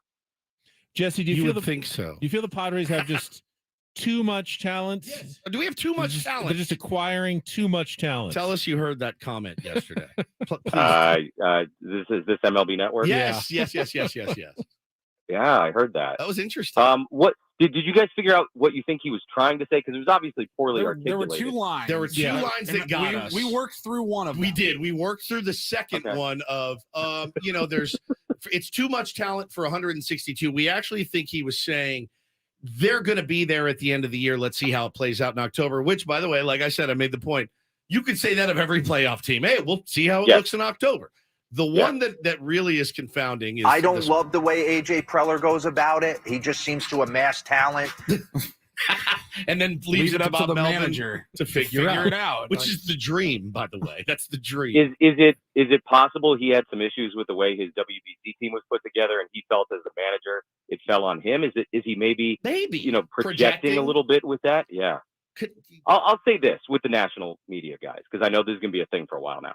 Remember, like 3 years ago, and for several years before that, it was a big thing. Padre fans, Buster Olney hates the Padres. Buster Olney, and it did kind of seem like Buster Olney at times was like maybe going out of his way or just taking a shot where it didn't seem to fit in. Gratuitous. And now Buster Olney loves the Padres, and Buster Olney, loves writing about the Padres and loves talking about the Padres, and is very appreciative of the way the Padres are put together. I'll say this as someone who's kind of like worked in this business with the national guys. I'm being general here, painting with a broad brush, but generally with national guys, if you are not good, they're not going to like you.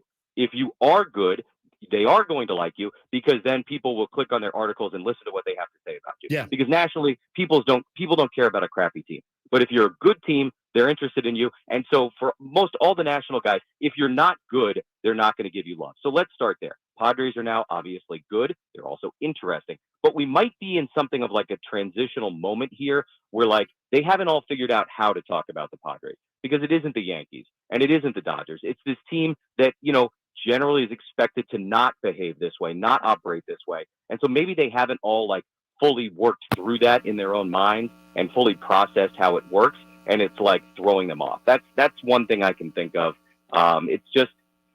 It's one of those things that's going to happen, and you know, you would love to say to all the fans, hey, ignore these guys, but I know that's impossible.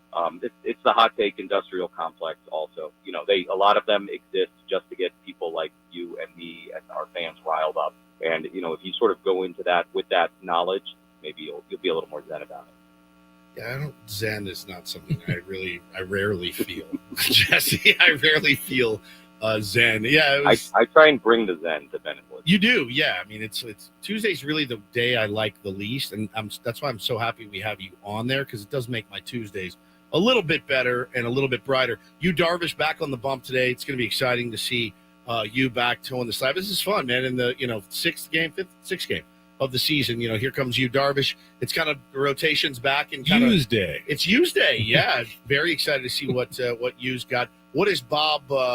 Has he tipped his hand on what he's expecting from you as far as pitch count, things like that, or are we even worried because it's you, Darvish?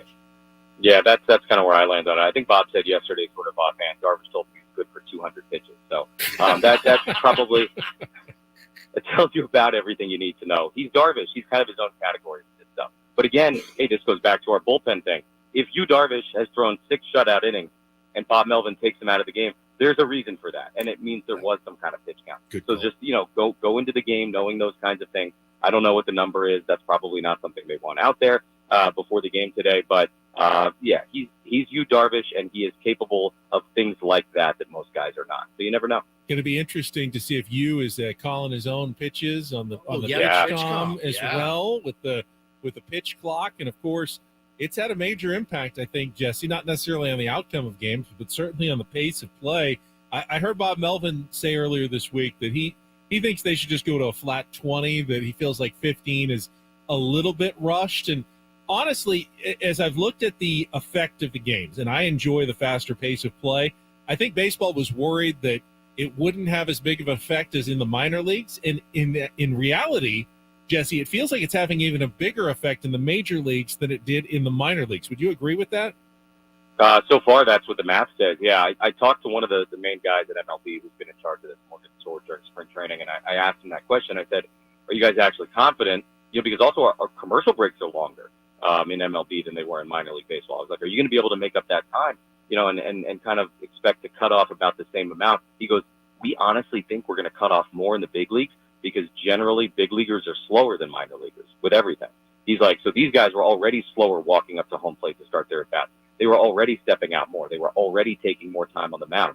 He's like, so we actually think we have more fat we can trim here than we had in the minor league. I'm not with Bob on the 20 across the board. I could concede the 15 sometimes feels a bit quick with nobody on base. I would maybe compromise and say 17 and 19, because to me the 20 actually starts to feel long sometimes, particularly if a guy comes set early and he's trying to mess with the timing of the base runner. He's just standing there. So I might be willing to discuss like 17 with the bases empty, 19 with guys on, or maybe 18 across the board, something like that. But, I also think, and I do believe this is how MLB sees it, they're going to let this ride for a little while. They're not going to make any decisions after a weekend or a week, probably even a month or two. I wouldn't be surprised if they didn't really want to reassess things until after the season and then kind of have like that full data set to go back and look at it. But it's obviously been wildly different and really positively received. All right, Woods, are you ready? We explained it a little bit earlier for any of the new listeners. The Incorporator, the vocabulary word that Jesse gets on Tuesday morning, and then it's his job to incorporate into that day's baseball broadcast, and in this case, the day game. We're kind of going with the generic strategy start today, slow. Yeah, because generic we've mixed strategy. it up over the last couple of years, and we haven't really talked with Jesse about how we want to do Well, it he's been so good. We don't want him to get comfortable. We may mix things up throughout the year. We did a lot of Tier 1 submissions last year. They could be coming from any direction, Jesse. They could be they could be phrases. There could be different Incorporator strategies. But for the start, Woods is just going to give you a traditional Incorporator word. All right, Incorporator 1.0. Yeah, that's exactly right. This is just be careful with this one, Jesse. The word is fructify. And it means, it's a verb, obviously, and it means to bear fruit, become fruitful. Easy Okay. definition in the game of baseball. The word itself, a little dicey. Fructify. That's the most important R in the history of In the broadcasting. history of the world, fructify. Oh, goodness. Okay. I got nervous finally. So good. It's really, really good. Don't fructify this up tonight, Jesse, okay? Please. I will certainly try not to. Yeah. And enjoy the off day tomorrow and a nice little road trip heading to the East Coast. What for is the a first road trip? what is the first of like 5 times you're going east this year with the Padres? Something like that. Yeah, a lot of rain in the forecast, by the way. So, Oh, no. Everybody. Atlanta, New York, rain in the forecast. Didn't even look at it yet. Well, I guess you said the Masters was going to get washed Masters out. is gonna I get guess washed Atlanta out. would be near the Masters, so that makes a lot of sense. Yeah, about a 3-hour drive. Yeah. All right, Jesse, take care. All right, bye. Jesse Agler, our Incorporator and voice of the Padres, and our Premier Chevrolet of Carlsbad fan hotline. A little shook. Save money the right way with Premier Chevrolet of Carlsbad. Visit them today in the Carlsbad Auto Mall. Chevrolet, find new roads. He's a little shook. I'm always adding extra R's just in case. Just in case. Just, what did you say? A froad trip? A froad trip. Yeah, it's a 'Cause I'm long froad trip. I don't want to mess up fructify at all. So God, we're no. adding R's wherever we can. That is the most important R in the history of broadcasting. Fructify. So good. That's not why you picked it. I thought it was just a fun word. It's a very fun word. I'm having a lot of fun with it. We're going to talk about this parade bit. Everyone's wanting our opinions on this parade. Still got another hour. We got another hour.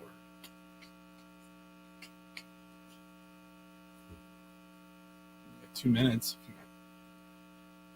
No, let's save Save the it?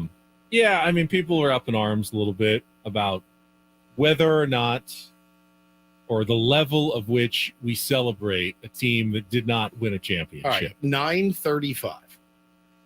We will give you our well-crafted thoughts on the San Diego, the news that dropped this morning from the UT saying that there will be a parade for the San Diego State Aztecs on Saturday, Benjamin. So people are weighing in. There's a lot of nerves already about it and appearances, how it's going to look and things like that. I have changed my tune on it immediately. I didn't think about some certain things. I think there's no doubt that this team deserves a celebration of some sort. Absolutely, it is. How is framing is very important. Another important R. Framing is the way that you have to be careful with this. So we will talk about that. We'll give you our thoughts at 9:35. And we've got a big week, of course. Our Ben & Woods Open Golf Tournament is coming up on Thursday. We'll be live out at Rancho Bernardo Inn. Looking forward to seeing everybody who signed up to play some golf. You mentioned tomorrow we're going to be out there as well in the afternoon. Yeah, going to be hanging, we call it around 5 o'clock, happy hour time, hanging out down there, having some drinks, some food. By the way, I've seen a couple of guys tweeting. They've got a couple of guys dropped out. So if you didn't get in and you want to get in, follow me on Twitter at the Stephen Woods. DM me. I can put you in touch with people that are looking to fill their last couple spots. From what I've seen, there's like 2, maybe 3 spots open out there. So if you were wanting to golf but you didn't get in, go take the day off. I can get you in. Set you up with a buddy of mine that needs a couple of players. So hopefully those are still available. But yeah, just reach out if you wanted to play and didn't get a chance to get in. All right, that's Thursday morning. We'll also be previewing the Masters coming up. Tiger Woods was out with a practice round yesterday. Of course, not the favorite, but if he wins, he tied Jack Nicklaus with 6 green jackets all time. He's always the story as long as he's at the tournament. But we'll talk some Masters this week as well. Paulie's got some headlines in our Rindle Report. Kicking off our 9 a.m. hour. That is up next with Ben & Woods on 97.3 The Fan. We'll be right back.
As usual, Woods is in the bathroom right at the start of this hour, which means I get to talk a little bit of Lakers because they're red hot right now. They're playing the Utah Jazz tonight. They've moved up to a tie for the 7th seed. They're only a half a game out for the 6th and 5th seed in the Western Conference. They're half game behind the Warriors, who host the Thunder. And we're talking Padres baseball here on 97.3 The Fan. Ha-Sung Kim with a walk-off home run last night. That's a Lilo and Fish minute. He goes, all right, really quick. He didn't let the song breathe as soon as we were back. All right, real quick. What's in the bathroom? So I got 30 seconds. I'm going to talk Lakers. They're tied for the 7th seed. Dave Roberts very pleased. I was talking Padres baseball. Ben, I you will do a not great change job. my story while you were in the restroom at the top of the hour. How are the Lakers doing? Do you really want to know? Oh, I would don't. love to tell you. They are red hot. They've won 6 of 7. They are up to the 7th seed, and they're only a half a game out of the 5th seed behind the Clippers and the Warriors. They play tonight against the Jazz. Warriors also a big game against the Thunder. They are playing. Anthony Davis has been playing out of his mind. That's LeBron's fantastic. back. They're playing well, and there's only like 5 games left in the season. So we're almost. You care once the playoffs roll around. Not really. Third He round really of the does. playoffs. Really Third round of the playoffs. NBA Finals. A little bit. We got a Game 7 chippy series in the NBA Finals, maybe. Is there baseball on? Depends on what day of the week, but possibly yes.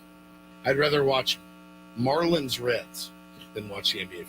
Well, what about when the Padres are rained out every day this week in Atlanta? I don't know what I'm going to do. I don't know what we're going to do. It's just the thought of it gives me the Well, the good news heebie-jeebies. is that series is it a 4-game series? Thursday through Sunday in Atlanta with the threat of rain almost every day. We got 2 special broadcasts, I think, right that weekend. We have Sunday Night Baseball on ESPN, and I think we have an Apple Friday TV Plus. Apple TV game as well.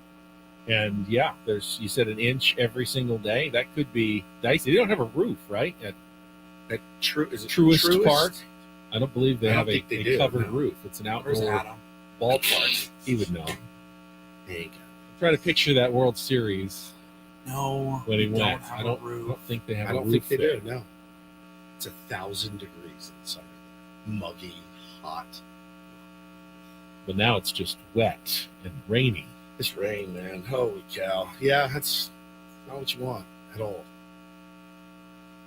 So, but Friday, we're off on Friday. Yep. Yeah. So Thursday's game or no game, we're not going to be there to talk about it. And then we got all weekend. Yep. Monday, as long as they play maybe one game, in the we're series, good. We'll have something to talk about on Monday morning. Problem is, when are you going to make these up? You go back, you lose off Well, days. yeah, you already are traveling more this year because Correct. of the New Balance schedule. The last thing you want is to add one more East Coast trip to make up games against the Braves that you lost. They're in only April. going out to Atlanta once. Yeah, right? they're only going to Atlanta once. Home and home. I mean, maybe when you go out to Miami, you somehow hit Atlanta, because that's a different trip when they go to Miami. And then they have other trips to the East Coast for some interleague play. I forget, is it the Red Sox or the Yankees? They have one at home and one on the Yankees road. in New They've been York. going to yeah. New York to play the Yankees. So 2 New York trips, this one and one later in the year to face the Yankees. Yep. Not to mention, it's not like the trips to the Midwest, Cincinnati and Houston, they're not exactly next door for the Padres either. They may not be East Coast trips, but 2 time zones and a 3.5-hour flight is hardly easy travel. So, the Padres are going to be putting some miles. They're moving this year, man. This year. They are moving it this year. Starting- But it's going to, for the viewer, it's great.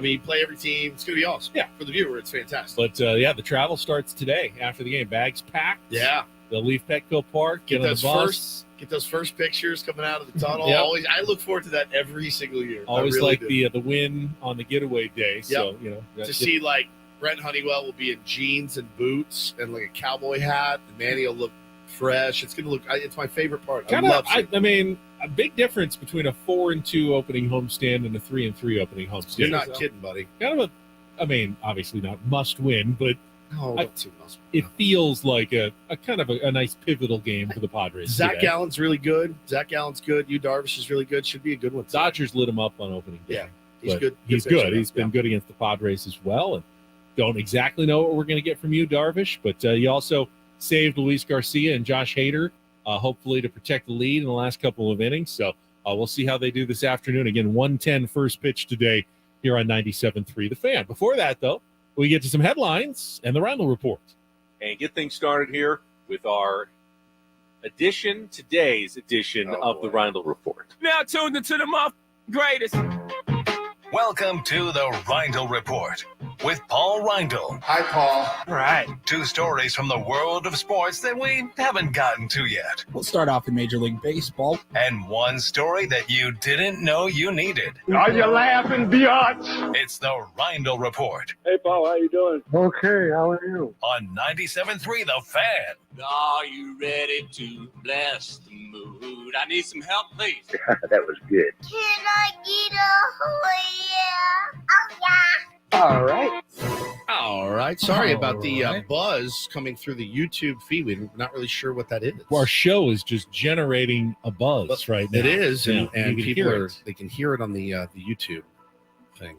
Sorry. I'm listening. I don't hear it, but I don't know. All right, gentlemen, we will start off in Major League Baseball. Just an update. I think we briefly touched on it earlier in the show, maybe. Yeah. Anthony Rendon talked about it yesterday. He was given a 5-game suspension, got it reduced to a 4-game suspension. She had a for Major League 20% Baseball. off coupon, fortunately. Did you see what happened though? Him and that dude talked on the phone. Oh, did they? No, I did not Yes, see this. yes. So remember the guy goes, "It wasn't me. It wasn't me. It was him." Okay. Okay. And then he tells Rendon, "Look, I'm sorry." And Rendon actually says, "I'm sorry too. I also like to heckle at sporting events. I'm sorry I lost my cool." They literally worked it out over the phone, Anthony Rendon and this nameless, faceless guy from Oakland who called him a bitch. How many games did he get? He got 0. So he got 0.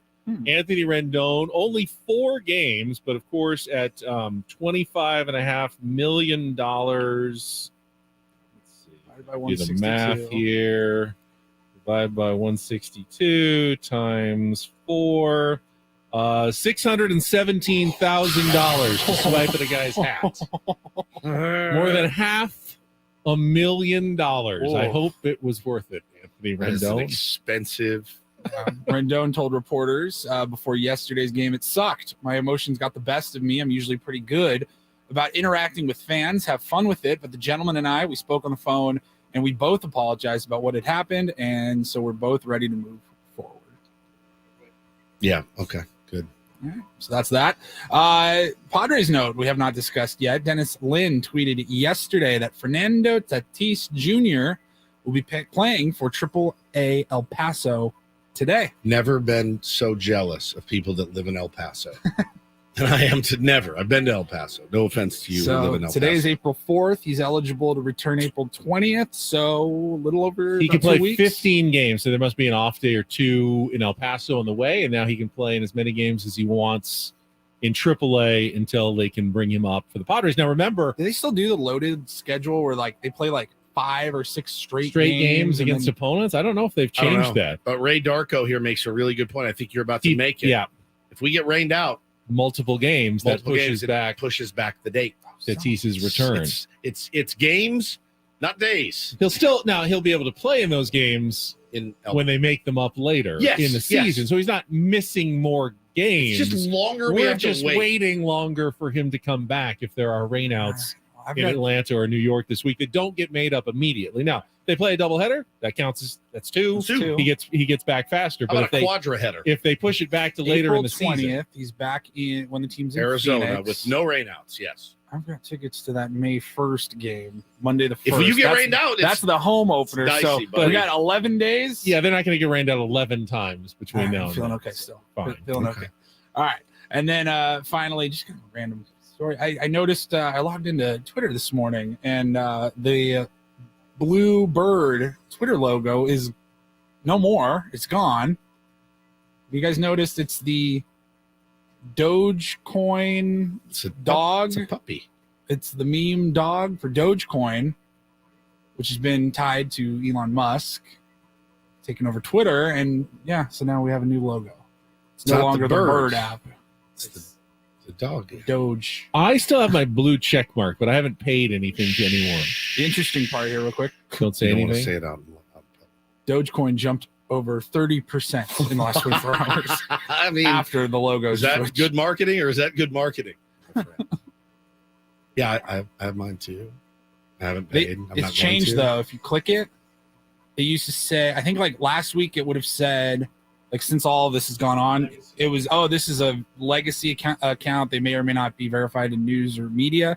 Now it says this Twitter user is either subscribed to Twitter Blue or is a legacy account. user. I saw an interesting take the other day about all of the stuff going on Twitter because LeBron James famously came out and he's like, I'm not paying. I love that. Right? And so people were like, bro, you could pay for everybody to be verified if you wanted to. In the Every world. single Twitter user, you can pay. You could Twitter pick Blue. every Laker fan like Ben, and you could get LeBron to pay for your Twitter. But then somebody made the point, and I guess, it's so obvious. It took me a minute to realize. They're like, hey, man, if you're Elon Musk, you have one of the most famous people. We agree. LeBron James, one of the most famous people on the planet. The whole entire planet Earth, LeBron James. He's doing content on your platform for free. You're not paying him to tweet. He's doing it for free. Maybe don't charge him. Like maybe the $179. Now the argument is, well, if it's $179, he can afford that. But when you have a guy of his magnitude, and really everybody, not us, everybody that is a real celebrity, putting out content on your platform for free, that's the dream of building a platform. I read over the weekend stuff from former Twitter employees who were part of that particular aspect of Twitter when it was first starting out. Verifying. Getting verified celebrities, because that was the main appeal of Twitter, at least back in, the late 2000s and early 2010s, was you get to, maybe they'll write back at you, but you at least get their thoughts, like their day to day, like you're 100%. involved. And it was For so free. important to get, even if they had to pay, like if Twitter had to pay Kim Kardashian to start using $1 their million app, it was a tweet or important. It valued it. Now you're kind of washing that all out. And especially, when you get a guy like LeBron that goes, I'm out. I will say this. If they take it away from me, I don't really care about things like that. I don't. It's actually probably going to make my life easier because then no one can say, well, you're verified Twitter. You talk like that on Twitter. Here's the thing that trips me out. When I see a blue check mark now and I'll click on it and I'll see it's like 13 followers with a blue check mark, I'm like, that was kind of the purpose of this. You think about other endeavors, though. You make a really good point. You don't say to Manny Machado, hey, we're going to provide you with a stadium. Here's third base to play. Here's we're going to some put your food. games on television to give you a lot of exposure. We're only going to charge you $4,000 a month to be the third baseman for the San Diego Padres. Hey, we're providing the platform for you. You should be paying us for this. So it's like fantasy camp, basically. That's what fantasy camp is. That's not how it works. On Twitter, we're providing all the content. We're putting the content out that drives people to Twitter. Yeah. So it's good exposure. Yeah, Elon should actually be paying us. Now, to be on Twitter. Manny, I noticed that you get Nike shoes. I noticed you get Essentia water. Isn't that enough? Look at all these endorsements you can get. You can sell your own ads on your own feed. Absolutely. Get your own ads on your jersey. You've got that opportunity. We have provided the platform for a nominal fee. You can be the third baseman for the San Diego Padres. How would that go? You owe us $4,000 a month, $48,000. Manny Machado signs a deal with the Padres. Padres are actually going to be getting $48,000 a year to have Manny playing third for the exposure of being the Padres' third baseman. Sports would be a lot different. They would be a lot different. So that's basically Twitter's model, It's basically right? Twitter. Yeah. Yeah, I'm okay with Twitter putting ads on and promoting content. Go sell it out. I'm giving you my stuff for free. I'm giving you my clever tweets. Well, for and I'll free. tell you what. Based on your tweet last night, they should be paying you for Twitter. Did you see this one, Paulie? What this SOB tweeted I last think I night? saw it. Yeah, the Dodge. Yeah, he tweets last night. The Aztecs can't seem to dodge Caravan. And Alex Caravan. from Caravan. Yukon Huskies. Yukon Huskies. The Aztecs can't seem to dodge Caravan. That was, I'll tell you, most of the time I roll my eye, it was brilliant. It was a brilliant tweet. I also want to thank Jose, who just tweeted, according to Ben Higgins SD, today is Use Day. This is very clever. I like that tweet right there, Jose. Thank you very much. Went right over my head. Well, when I said when Yu Darvish was pitching today, Use Day. Got it. When we were talking to Jesse, and then Jose pointed out that it was very clever. So I just liked that tweet. That Dodge Caravan, though. I mean, that was how giddy were Well, you? yeah, I mean, when you said that. he came barreling down the lane, Yeah, and couldn't the dodge Aztecs it. couldn't get out of the way, and they Dodge took a Caravan. blocking foul, so they were unable to dodge Caravan. It's really good. It's really good. But what always makes me laugh is the thought of him sitting in his Giggling. cube, chortling. Yeah. Just as soon as he sits. That's exactly what it sounded like. Exactly. In my quiet Just little cracking office. his knuckles when he's done. Like, got him again. Suck it. That was a good one right there. Really good. Really, really good. Thank you for that Rhino report, Paulie. All right, we're going to come back. We still have to address the issue of the appropriate celebration for the San Diego State Aztecs National Championship runners-up. All right. Let's do it here, and then we can take calls because I know people are going to have differing opinions on it. That's fine. We'll get to that coming up next with Ben and Woods after a check of traffic here on 97.3 The Fan.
BetQL has you covered with the best betting insights throughout the baseball season. Get a free 2-month subscription to BetQL when you download the Odyssey app, log into your account, and follow 97.3 The Fan. You'll get an email with a code for 2 free months of BetQL content.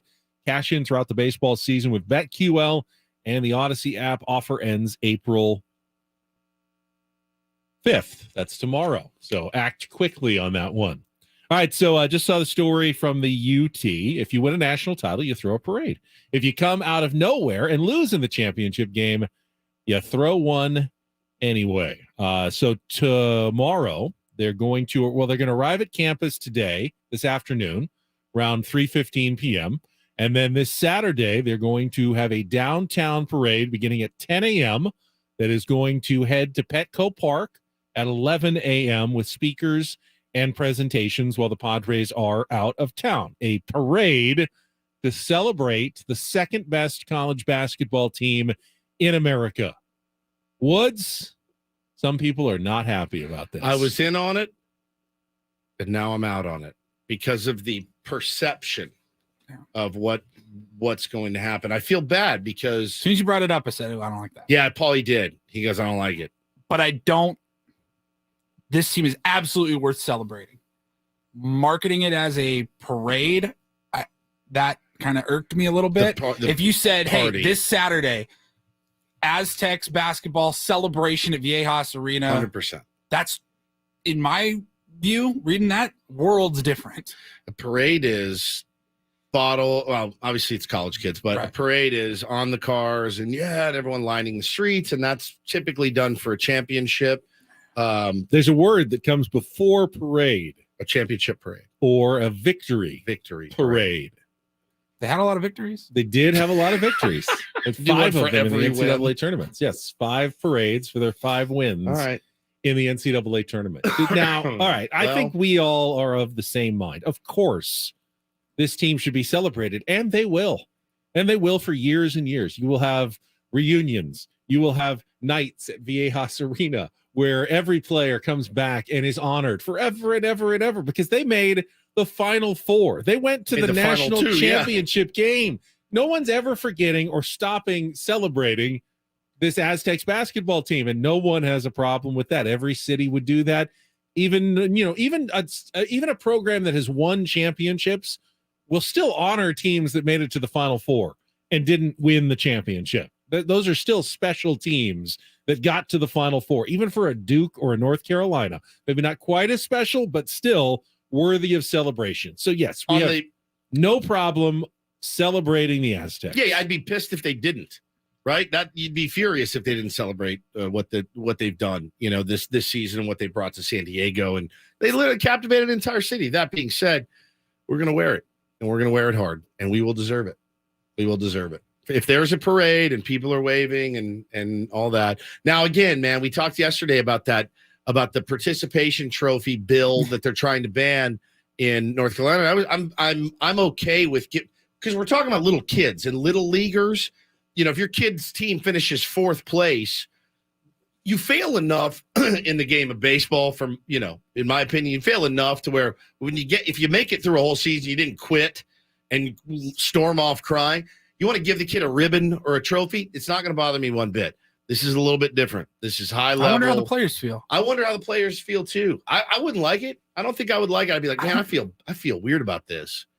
Yeah. You think they'll change their mind if enough people complain about it? I don't know. It's all about how you do it. It's about LA. We're going to be perceived as let's be honest. Let's go ahead and say it. We're San Diego. It's about Dodger fans catching wind of this and going, oh, same old San Diego. I think it's important to ask the question: Would UCLA throw a parade for a team that finished second? I don't think so. I don't think so. Would Gonzaga throw a parade? Did they throw a parade when they twice lost the national championship game? They're landing at 3:00. They'll be at Viejas Arena. That bus is pulling up at 3:30 or 4 p.m. Let's go Rays. Afterwards, yeah, absolutely. We're pouring into Viejas Arena. We're going to celebrate these guys. We're going to send off these seniors right. That is more than okay. Like, I love that idea. Yeah, I don't think it's a good idea. I really don't. I don't think it's a good idea. I think it's going to do more harm than good. I mean, there's already like it's crushing Twitter right now. It's all people are tweeting about. I don't think it's a good idea. I'm so in favor of celebrating. I really am. I'm kind of the celebrate everything mindset. That being said, all right, let me throw it the other way though. Who does it hurt? It doesn't. Who does it hurt? It does. If Aztecs fans want to go San downtown, Diego's image will take a hit. Our image and our pride. But, a little and to a degree, why do we perception care? is reality. That it sucks. But if the whole country views us as, we're just going to celebrate losers, Those monsters in San Diego trying to make people feel good about themselves and congratulate some 20-year-old kids and 21-year-old kids on an amazing achievement. Oh, they called it a parade, so they're big losers. All right, that's going a little bit too far in my mind. This should not be. I swear to God, clouding take the word parade out of it. Image of the city down. of San Diego. So Josh makes a good point. We didn't even throw a parade, and they gave us crap for having a parade.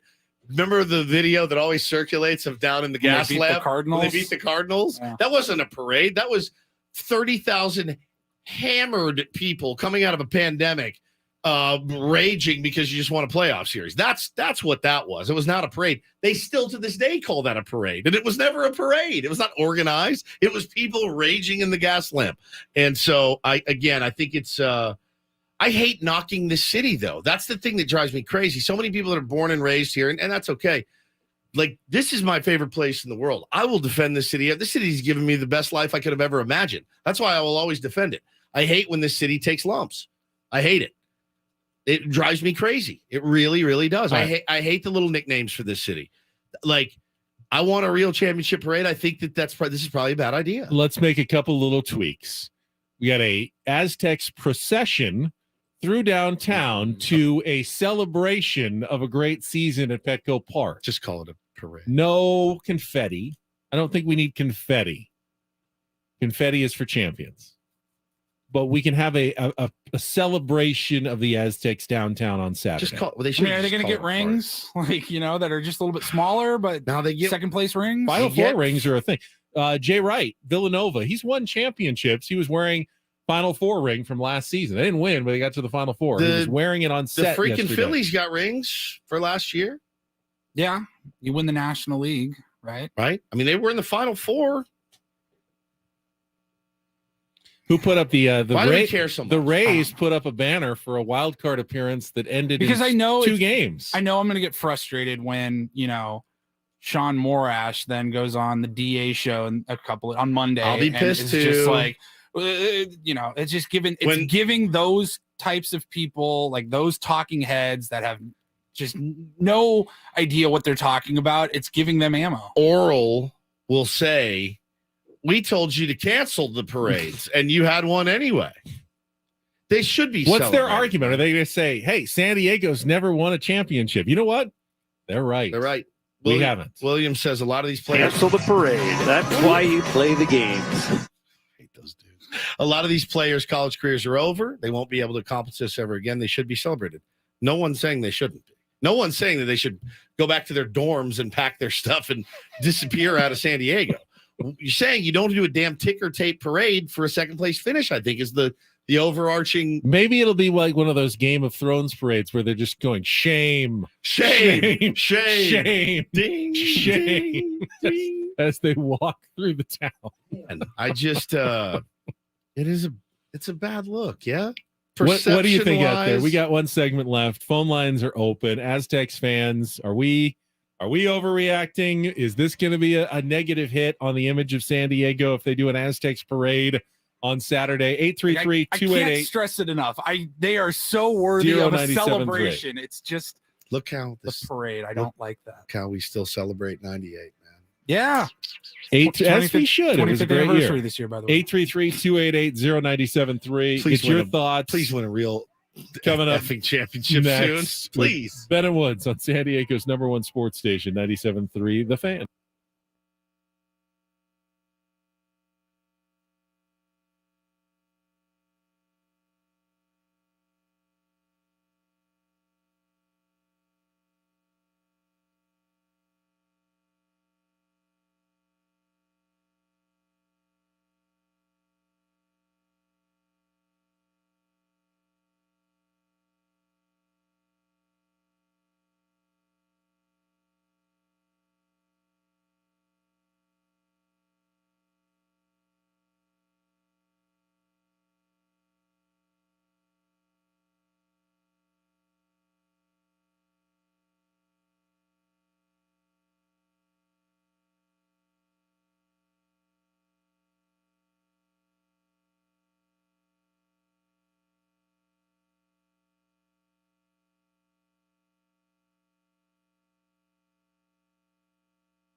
one of the most hot topics. We have struck a nerve, San Diego. Well, we didn't do it. We didn't organize the Hey, Ben and Woods decided to throw the guys a parade today.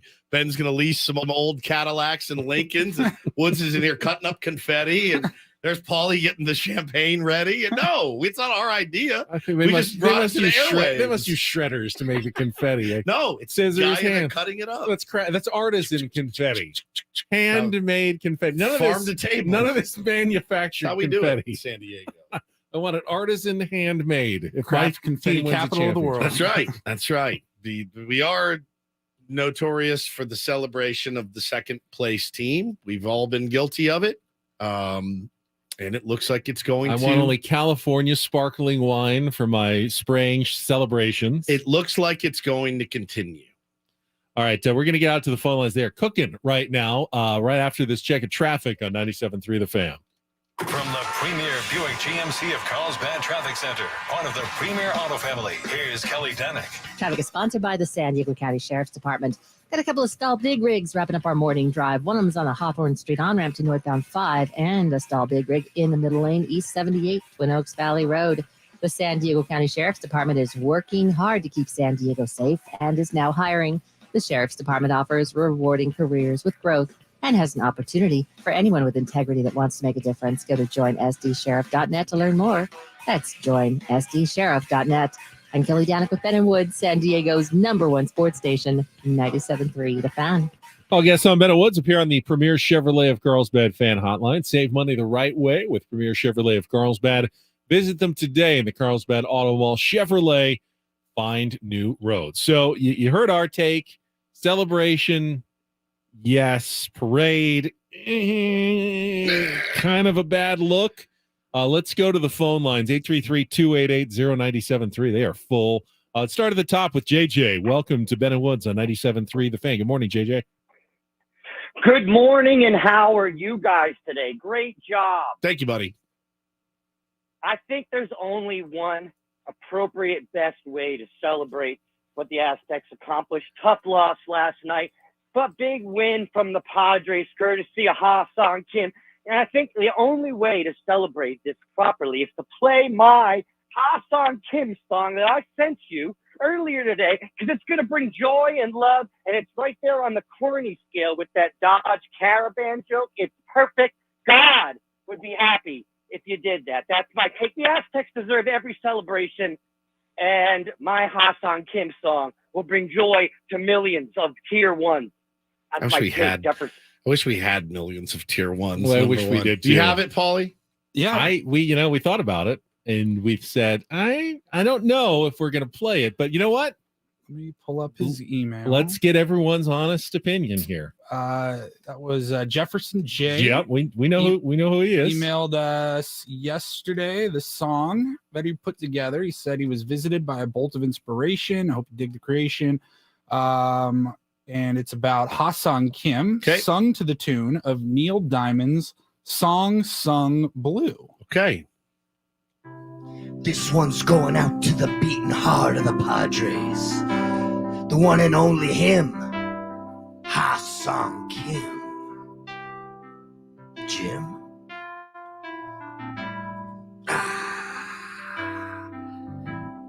Ha-Sung Kim. Every infield needs one. Ha-Sung Kim. Padres brownie blade song. Funny thing, when your name's Ha, but you're not messing around. But with that gloved line of time, you put him down. You got no choice. You got no choice. Ha-Sung Kim feels like a ballerina. Ha-Sung Kim has a second cousin, Tina. A funny thing, but when he swings, I get verklempt and rejoice. And when he rounds the bases, I start by standing up and use my happy voice. Did they play the whole By thing? Or? screaming noise. I mean, there's rhymes. They do rhyme. Ha-Sung Kim. That's what's in San Diego. All right. Well, you know what? We are doomed. That's what's in. Doomed. Thank you, So there you go. Jefferson. There it was. Well, you know what? We'll let the tier ones have their own opinions. We don't cloud anyone's judgment. No. Let's go to Chris. You're next up with Ben. Do you and have a Woods. song you'd like us to play? Or maybe a rap. Thanks for letting me follow that one. I think Weird Al Yankovic wants some royalty money coming in. Oh boy! All right, parade to parade or not parade? How does real quick, my dad retired from the Navy in 1969. I have lived, eaten, and breathed San Diego sports to the point it's actually cost me relationships in the past by putting them as a priority. There may have been a couple other reasons, but that's for a different therapy session. But the point is, I love what this team has done the last 3 years. Not just this year, but the last three, back to 2020. And I would celebrate. Let's go to Petco. Let's celebrate these guys. Great parade. You know what that smacks up to me? The same image we've been trying to shape for years. Small town. Bonesaw, Arkansas celebrates their one and only championship, their second place team. Even FAU's probably having a parade, maybe a Furman. But no, let's celebrate them, but vehemently opposed to it. I love what the guys have done, like I said, but let's save the parade for when we finally cut down the real nets. There's going to be plenty of opportunities. You can feel it coming. Thanks for the time, guys. Thanks, Chris. By the way, even if you feel that way, don't take it out on Matt Bradley and Agweka Rope and Nathan Mensah for being out there. You know, they deserve to be celebrated. And just because you may disagree with the concept, don't take it out on those guys because they have done everything short of winning a title that they could. They had an amazing, amazing season. So this is not in any way a reflection on the team. You getting some reviews in? Oh, yeah. Open mic hour. It's not going well.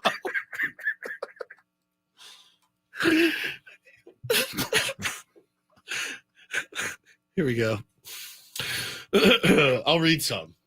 After hearing this song, I've decided I'm taking an indefinite break from Ben and Woods starting tomorrow morning.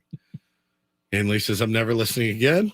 Trav says, please make it stop. Roman says, sounds like S. Ben and Woods, bone of my sword, says, this is against the Geneva Convention. Please do something.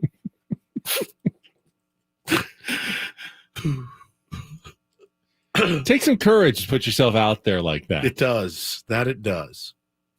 That takes more courage to call and lie on the air to get your ad on the air. That was something. 10 more minutes. Let's go to Ahmad. I'm going to the bar after the show today. Ben and Woods on 97.3 The Fan. Is anyone in favor of a parade for the Aztecs out there? Ahmad? For a second, I thought I was listening to American Idol. Seriously? But I think after the first verse, it should have been good. Just cut it. Just cut it. Give us a taste. And okay. No to the parade. Yeah. No. I know. This is like the guy.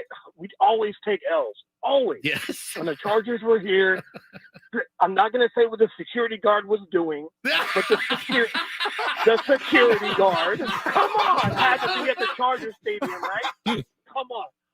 Okay. Stroganoff. The guy was the guy. Come on, bro. We don't need a parade. We don't need a parade, bro. I will never. We need a championship. We don't need a parade. Come on. Like, all right. If SPSU would have won, the whole San Diego city would have been at the parade. Yeah. We would have had it would have been a holiday. Nobody would have worked that day. This would have been it. But you don't do a parade. No, you guys have the clip. The parade clip. We're already playing this It's year. already there, dude. I know. Come on. I know. Come on. San Diego, we need a championship. We don't need more uppercuts. This is like Mike Tyson, 2 minutes. we don't need it. Like you guys said, we're giving these guys ammo. There's perception and there's reality. And that's just the reality of life in everything. And the perception is that San Diego, that we're losers. And we don't have any fans. And that's the furthest from the truth. That's the furthest. These guys fight. We all want to win. We're all winners. We all want to win. And then San Diego coming with the walk-off last night to top it off for us. Incredible. Incredible Let's moment. go. Ahmad, thank you for the call. Take away what other cities think of us. It doesn't matter what LA or New York. You say that until or they Dallas. say something, You and say then we it. react, and then we do Well, a segment maybe on our it's show, only and we me. get But upset about I it. don't really care that much. But You have no feelings. But keep it here. What does that mean when we finally do win a championship? Then we just have to have just a bigger That's the parade? thing, Are is we our- just our- scaling them up? I mean, our boy Sex Loser just tweets in, well, if we're going to do it for the losses, why do it for the wins? Like, just it means more, I think. Look, am I going to lose 1 second of sleep if Did we they're screw up not having a parade for the Padres because they got to the NLCS last year? if Lamont Butler had missed that shot, Are we going to be are we having celebrating the 2022 Padres in 20 years because they made it to the NLCS? Final I Four hope not. parade? I don't know. I mean, where do you draw the line? Is it, do you have to reach the championship game? No, you have to win it, I think. I mean, that's why. Anything other than a championship, you're really opening the door to anything. Do we have an Elite Eight parade if the Aztecs had just gotten to the Elite Eight, but not the Final Four? They finally got past the Sweet 16. Yeah, I mean, it's an accomplishment. Do we celebrate every new accomplishment in San Diego? If the school puts it out and blasts it out as, hey, Thursday the team is arriving, whatever, Tuesday afternoon the team arrives, let's all rally around these guys. They gave us a great run in March Madness. We're going to celebrate at Viejas Arena. We got special guests. Steve Fisher is going to speak. Brian Dutcher is going to speak. Let's pack that place out. Totally on board with that. Me too. Obviously, I mean, I celebrate the hell out of these guys, but to run it out there and make it look like it's an actual parade and like it takes away from if you do win a championship, what you do then. I'm over it. We've got a lineup out, Ben. If you're interested, a couple of since little the changes. consensus doesn't seem to be changing, no matter how many phone calls we take, no one seems to be in favor of at least calling it a parade. So let's get to the lineup for today's day game against the Diamondbacks. Yeah, so you got Grish leading off playing center, Soto in left. Manny Machado is going to get a day off his feet. He's still going to swing it, Ben. He's going to be the DH. Xander Bogaerts at short. Crony at second today. Matt Carpenter at first. Austin Nola behind the dish. David Dahl, fresh off a big swing last night, be starting in right field. And Ha-Seong Kim, another huge swing last night. He's going to be playing third base today. It's a good lineup. And it's a really good lineup, man. And Yu Darvish, of course, will be on the bump. It's good to see that the Padres can give Manny Machado a day as a designated hitter. I'm assuming we'll see one for Xander Bogaerts here fairly soon, as well as Juan Soto, and not necessarily lose anything in the lineup. I hate it here.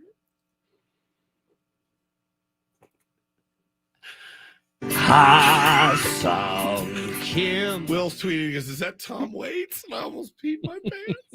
San Diegan legend Tom Waits. No, it's not. Better sign Ha-Seong Kim to that contract extension 4 years. But he said if an opposing team, I'm playing that when he comes to the plate. Carlos says Ben and Woodson playing awful made songs. Name a better duo. You can't. What if he decided to change from the K-pop song? That could be his new walk-up. You should see the ones that we don't play, bro. That's the thing is, so I get 1 or 2 of these a week. We have many conversations, and it's like, look, like I told Carlos, sorry that we support local art. We're going to always support local art and artists, and that's what we do on this program. We reserve judgment. We let the audience make their decisions on it. I won't be like I said, it takes some guts to put yourself out there like that, knowing you're probably going to get ripped a little bit, but we do it every day. So, man, that was a tough one. Couple other baseball headlines. Now you wish you had Joey Gallo on your team, didn't you? Yeah, well, listen, turns out we were right. Third home run for Kevin. the unbeaten Twins, now 4-0 after they routed Skip Schumacher's Marlins. Bit of a slow start for Skip. 11-1 yesterday. And the Rays are the only other undefeated team in baseball. First time they've ever been 4-0 in franchise history after a 6-2 win over the Nationals yesterday. So 2 undefeated teams, and then the only winless team after 4 games.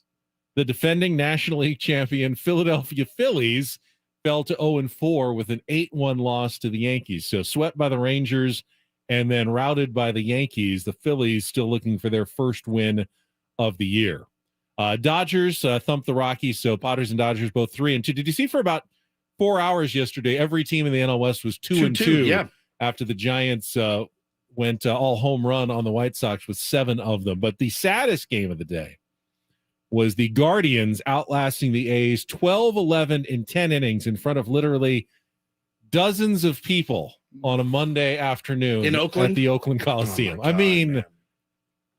I don't know what the announced attendance was. I think it was 3,400. 3,400 was announced, and that was, as you can imagine, an exaggeration of the actual attendance for that game in Oakland. And I don't blame those fans at all. I don't either, man. For not showing up. Similar to the last couple of years of Chargers football here, when you knew they wanted out of town. And if it weren't for the opposing fans, you would have had some pretty sparse-looking crowds at Charger games. This is what's happening in Oakland. It is not the fan base's fault. It's the ownership's fault in Oakland that is doing this. So don't blame those fans at all. They're doing the right thing, I think, by staying away from those games. Yep. Want to take us out with that song? Not really. All right. That will do it for this edition of Ben and Woods. We got Coach John Quintero coming up next. A big week continues, though. Tomorrow, we will be in studio for the final time this week. And then on Thursday, broadcasting live from our second Ben and Woods Open at Rancho Bernardo Inn. Going to be a very fun, very long day on Thursday, but it'll be great to see all the Tier 1s for the first time in a long time all together playing some golf. Time you put him down, you got no choice. You got no choice.